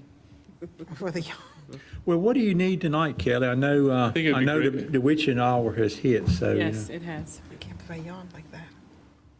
So again, I think the recommendation Do we have to read all this? is to accept resolution or approve resolution number 2022 R13 on the condition of Campo approval of their funding and Walbrook's. So moved. Okay, we got a motion to approve from our economic liaison, development liaison, and a second. To that, is any other discussion? Nope. If not, all in favor, say aye. Aye. All right. Yeah, I appreciate, Austin, you hanging in there, and I hope everything works out. I think it's from what, we see tonight and just over the last 2 years, it's a great project, and we're looking forward to having you guys here, and we're going to do whatever we can to make it work. So I think you're a good partner for us, and appreciate And Matt? He looks so relaxed. he is. I wouldn't be. Thank you. Are you related to the Greenville guy? Oh, y'all look like y'all are related. Definitely. Okay, I added number 5 to the agenda, which is, I think it was Elizabeth Springs that we pulled off the consent agenda. I got that answer from Meredith. Okay. Do you want me to? Yeah, if you want to say approve that item, was it item number 3? Yeah, it was fine. I asked her if it was R and Okay. PUD. It was, and at the time, in the past, we had it where they had the Greenway and a mix of use townhomes and single families. That was considered a PUD. Okay. So my commercial question was not relevant. Cool. If you would make a motion to approve consent agenda item number 3, and I think. So we'll have- moved. Second? Got a second? Did you get that, Madam Clerk? Is there any other discussion? If not, all in favor say aye. Aye. One thing I'll mention this real quick, and basically if you guys want to take it any further, I'll ask Kelly, maybe get it on our workshop session next couple weeks. But I know Paul worked on, I think Sheila brought it up to me, it has to do with this Greenway crossing for Sanford Creek Elementary. That's right. We kind of at a standstill on that, and I don't want to get in too deep into it tonight, it's kind of late. But basically, we need to get the 30% engineering drawings done. And Heather Scott actually called me last week again and said, hey, can we move on this? We still interested in making it happen and all. But, what was it? What was the figure on that? 23,000. 23,000. So let's talk about that in the work session. We'd bring it up, make sure, if we need to, and talking to Sig Hutchison, he feels like if we would just get this done, he can work and we can get funding and we'll all work together to get funding to make it happen. But I don't know if, I told Heather, we just got a bill for $12 million for Main Street. I'm not sure we can afford that, but we'll talk about it. Can you put it on the works? But that's not My really question was, Sanford enough, Creek. are y'all even interested in talking about it? Definitely. Yes. Okay. But that's not just Sanford Creek, that's Workshop. more of the development behind Sanford Creek, more so than Sanford Creek, Yes, right? it's for the Acres. kids to go Yeah. from the Yes. trailer Okay. park to the, and my understanding, it's like 60 kids on There's a average lot, that goes yeah. from that trailer park to, Well, we better hustle because those 2 names you just named are not running for a reelection. I know. You gotta try to get it done beforehand. I'm just saying. Town attorney, any comments, any? The only thing I have for you is a status update. As you know, the General Assembly adjourned the short session and they did not take action on House Bill 1031, which was the local bill for Wake County regarding newspaper advertisements being converted to electronic. So I assume that that's a matter that might come back in the long session. And that's all I have for you. So you can't use newspaper, is Yeah. what you're saying, right? The rule is you use the newspaper. That's what we normally do. We post in the newspaper. This was an alternative that would have allowed electronic posting on our website. Oh, okay. Yeah, and one other loose end that we said that we would clear up in August, I think, Kelly, is what we said earlier, has to do with that discrimination policy by Wake County. You know, some of the towns that signed on, that's what was kind of seeing if anything changed. I know Cary signed on recently. So, so maybe we'll talk about it in work session too. It's scheduled for 2 weeks. Yeah, it is on the schedule? Okay. I know we said we'd bring that up in August, so good, good. When is affordable housing coming up? That's next in 2 weeks. 2 weeks, cool. Anything else, David? No, sir. Thank you. Town manager. Well, you touched on it. 2 weeks, we have the Director of Wake County Housing Affordability and Community Revitalization Department coming in. I think you're going to find her very interesting. I think she's going to tell you what Wake County is doing, and I think she's going to start engaging you on your thoughts and what you might want to do. And I think she's going to give you some good thoughts of how to proceed. So stay tuned on that. We have the non-discrimination ordinance coming back for your discussion. We have the Wake County Library MOU is ready for your viewing. We have the fire unification resolution coming back again. We have now the Greenway Sanford, the Greenway Trail between Granite Falls Boulevard and Granite Acres. And then we also need to go through uniform guidance policy. So that's going to be now a full meeting, but most of those are 15 minutes, except for the first one. I have told her if you'll grant her 45 minutes or so, I think it's a good enough, I think it's a long discussion. I think it's a good discussion. It's going to be your intro to affordable housing discussion, so I think you need to do that. And then the rest, I hope she brings some definitions. she will. Good.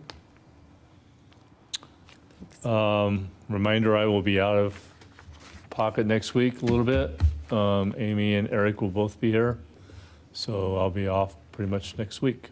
But other than that, that's all I have. How about the board? Anything from the board to add? Closing thoughts? Only thing I will add is next week's mayor show coming up. Y'all kind of tune in for that. Did it air last time? I couldn't get on. I had trouble getting Yeah. on. I saw it after the fact, but I couldn't get on live. Yeah, I'm pretty sure it was live. I think it was live. It was? Mine didn't. Okay. But I saw it later. Yeah. And then we got on I think 18th, is 18th is the chamber state, I'm gonna do the state of Roseville thing on that, talk about that a little bit. Is everybody going to that event? I am. Because we include, that's part of that MOU Yeah. we do, right? Yep. We're going to make those final RSVPs for everybody tomorrow. So. Right. So every board member is invited plus a guest. Is that kind of what? And what they've all RSVP'd. Right. Okay. And did the police department still come, or the captain? and chief? Well, there'll be some staff. Chief will be there too. And Robin? And Robin has got another engagement. Oh, okay. I was just wondering. Yeah. And that's at Renaissance Center, I think. Yes, it is. So, so a lot of things going on in town. As you guys know, it's a very busy time. I mean, I'm getting calls all the time. But one of the things I think I mentioned last time is really, I think it's heating up a little bit, has to do with 55-year and older type communities. I think with the change in the environment and the cost of housing and, it seems like that's something that's really going to pick up in the next few years is one of the things that's picking up. And so keep that in mind, because I think Meredith left, I believe she left. It's going to require us to make provisions to have that. And, one thing about it, and she's been talking, I think she mentioned it, the other thing, we can make the revision so all market-based apartments can have this thing, or we can just define it where, I think we can define it where it's just a retirement community of a certain. I don't think that's discrimination. I think other towns do that. That's correct, as long as you comply with the federal guidelines for age-restricted housing. Right. So, I was going to say 55 plus active like Wendell has, Wendell Falls. yeah. It's one Yeah, some of these communities now, they have different stages. So it's going to be like, you have a little cottage, or you can move into the house, into the big house later. I just have to go and visit something like that, because I did get the email about that again. Want me to take pictures next week? Please do, because you have one out there. I'm hanging out in one next week Okay. for a few days. I just want to know how that works, and if it's really for, what is it, mid-income or? what was Medium that? income. Medium income. Like, how do you define that? And how do you make them stick to that? Because I know that when they went into Granite, whatever that one is, they went there at a certain rate, and then a couple of years later, the rent was going up several $100s. Subsidized. So, and it, Yeah, I hear that's not even affordable no more. correct, and that's how it was presented. So when you have people in there who went in there based on income, how do they afford that now? Yeah, I guess I heard, Dave, I think some communities, you have to keep it at a certain price point for 15, 20 years or something like that you could do. I guess you can't do it forever, but you can put a time on it where it has to be affordable. But I think it has something to do with the funding too, like what type of financing that they do to acquire that property.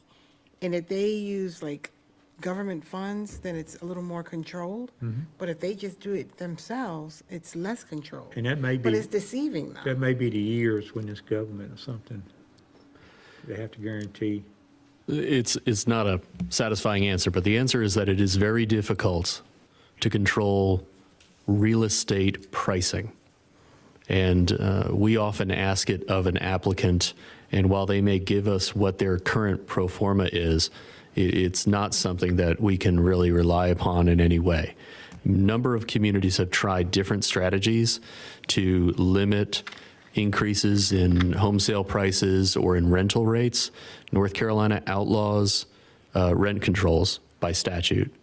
And then with matters of restrictions on home pricing, it is challenging to do that unless the town or city is willing to actively participate in that effort, which often creates a staffing requirement and a whole new set of, in fact, essentially a department that would essentially handle that housing stock to regulate it.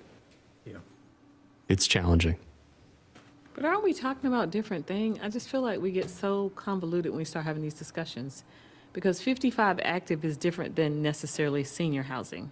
So I'm getting confused. That's why I hope the woman comes with definitions, because I think we start blending everything. Yeah, she's more affordable though, right?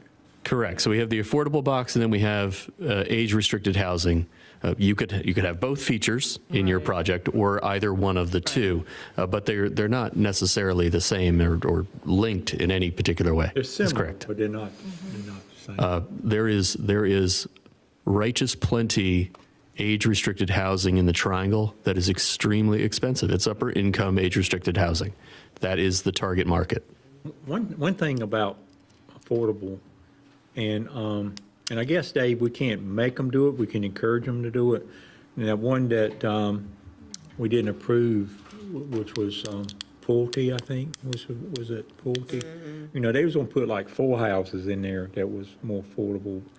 To me, that was a low number. Of 200 houses, like it could be more than 4. But I guess they can volunteer to do that. We can't make them do that, I don't guess, right? You can offer.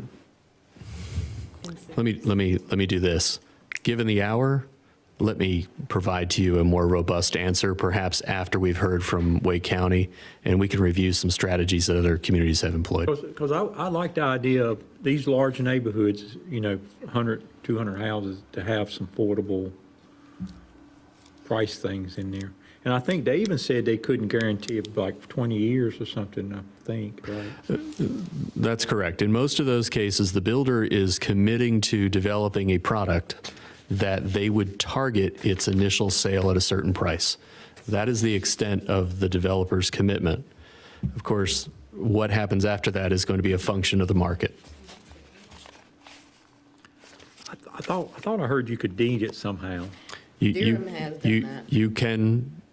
You can do things, and that goes back to my original comment.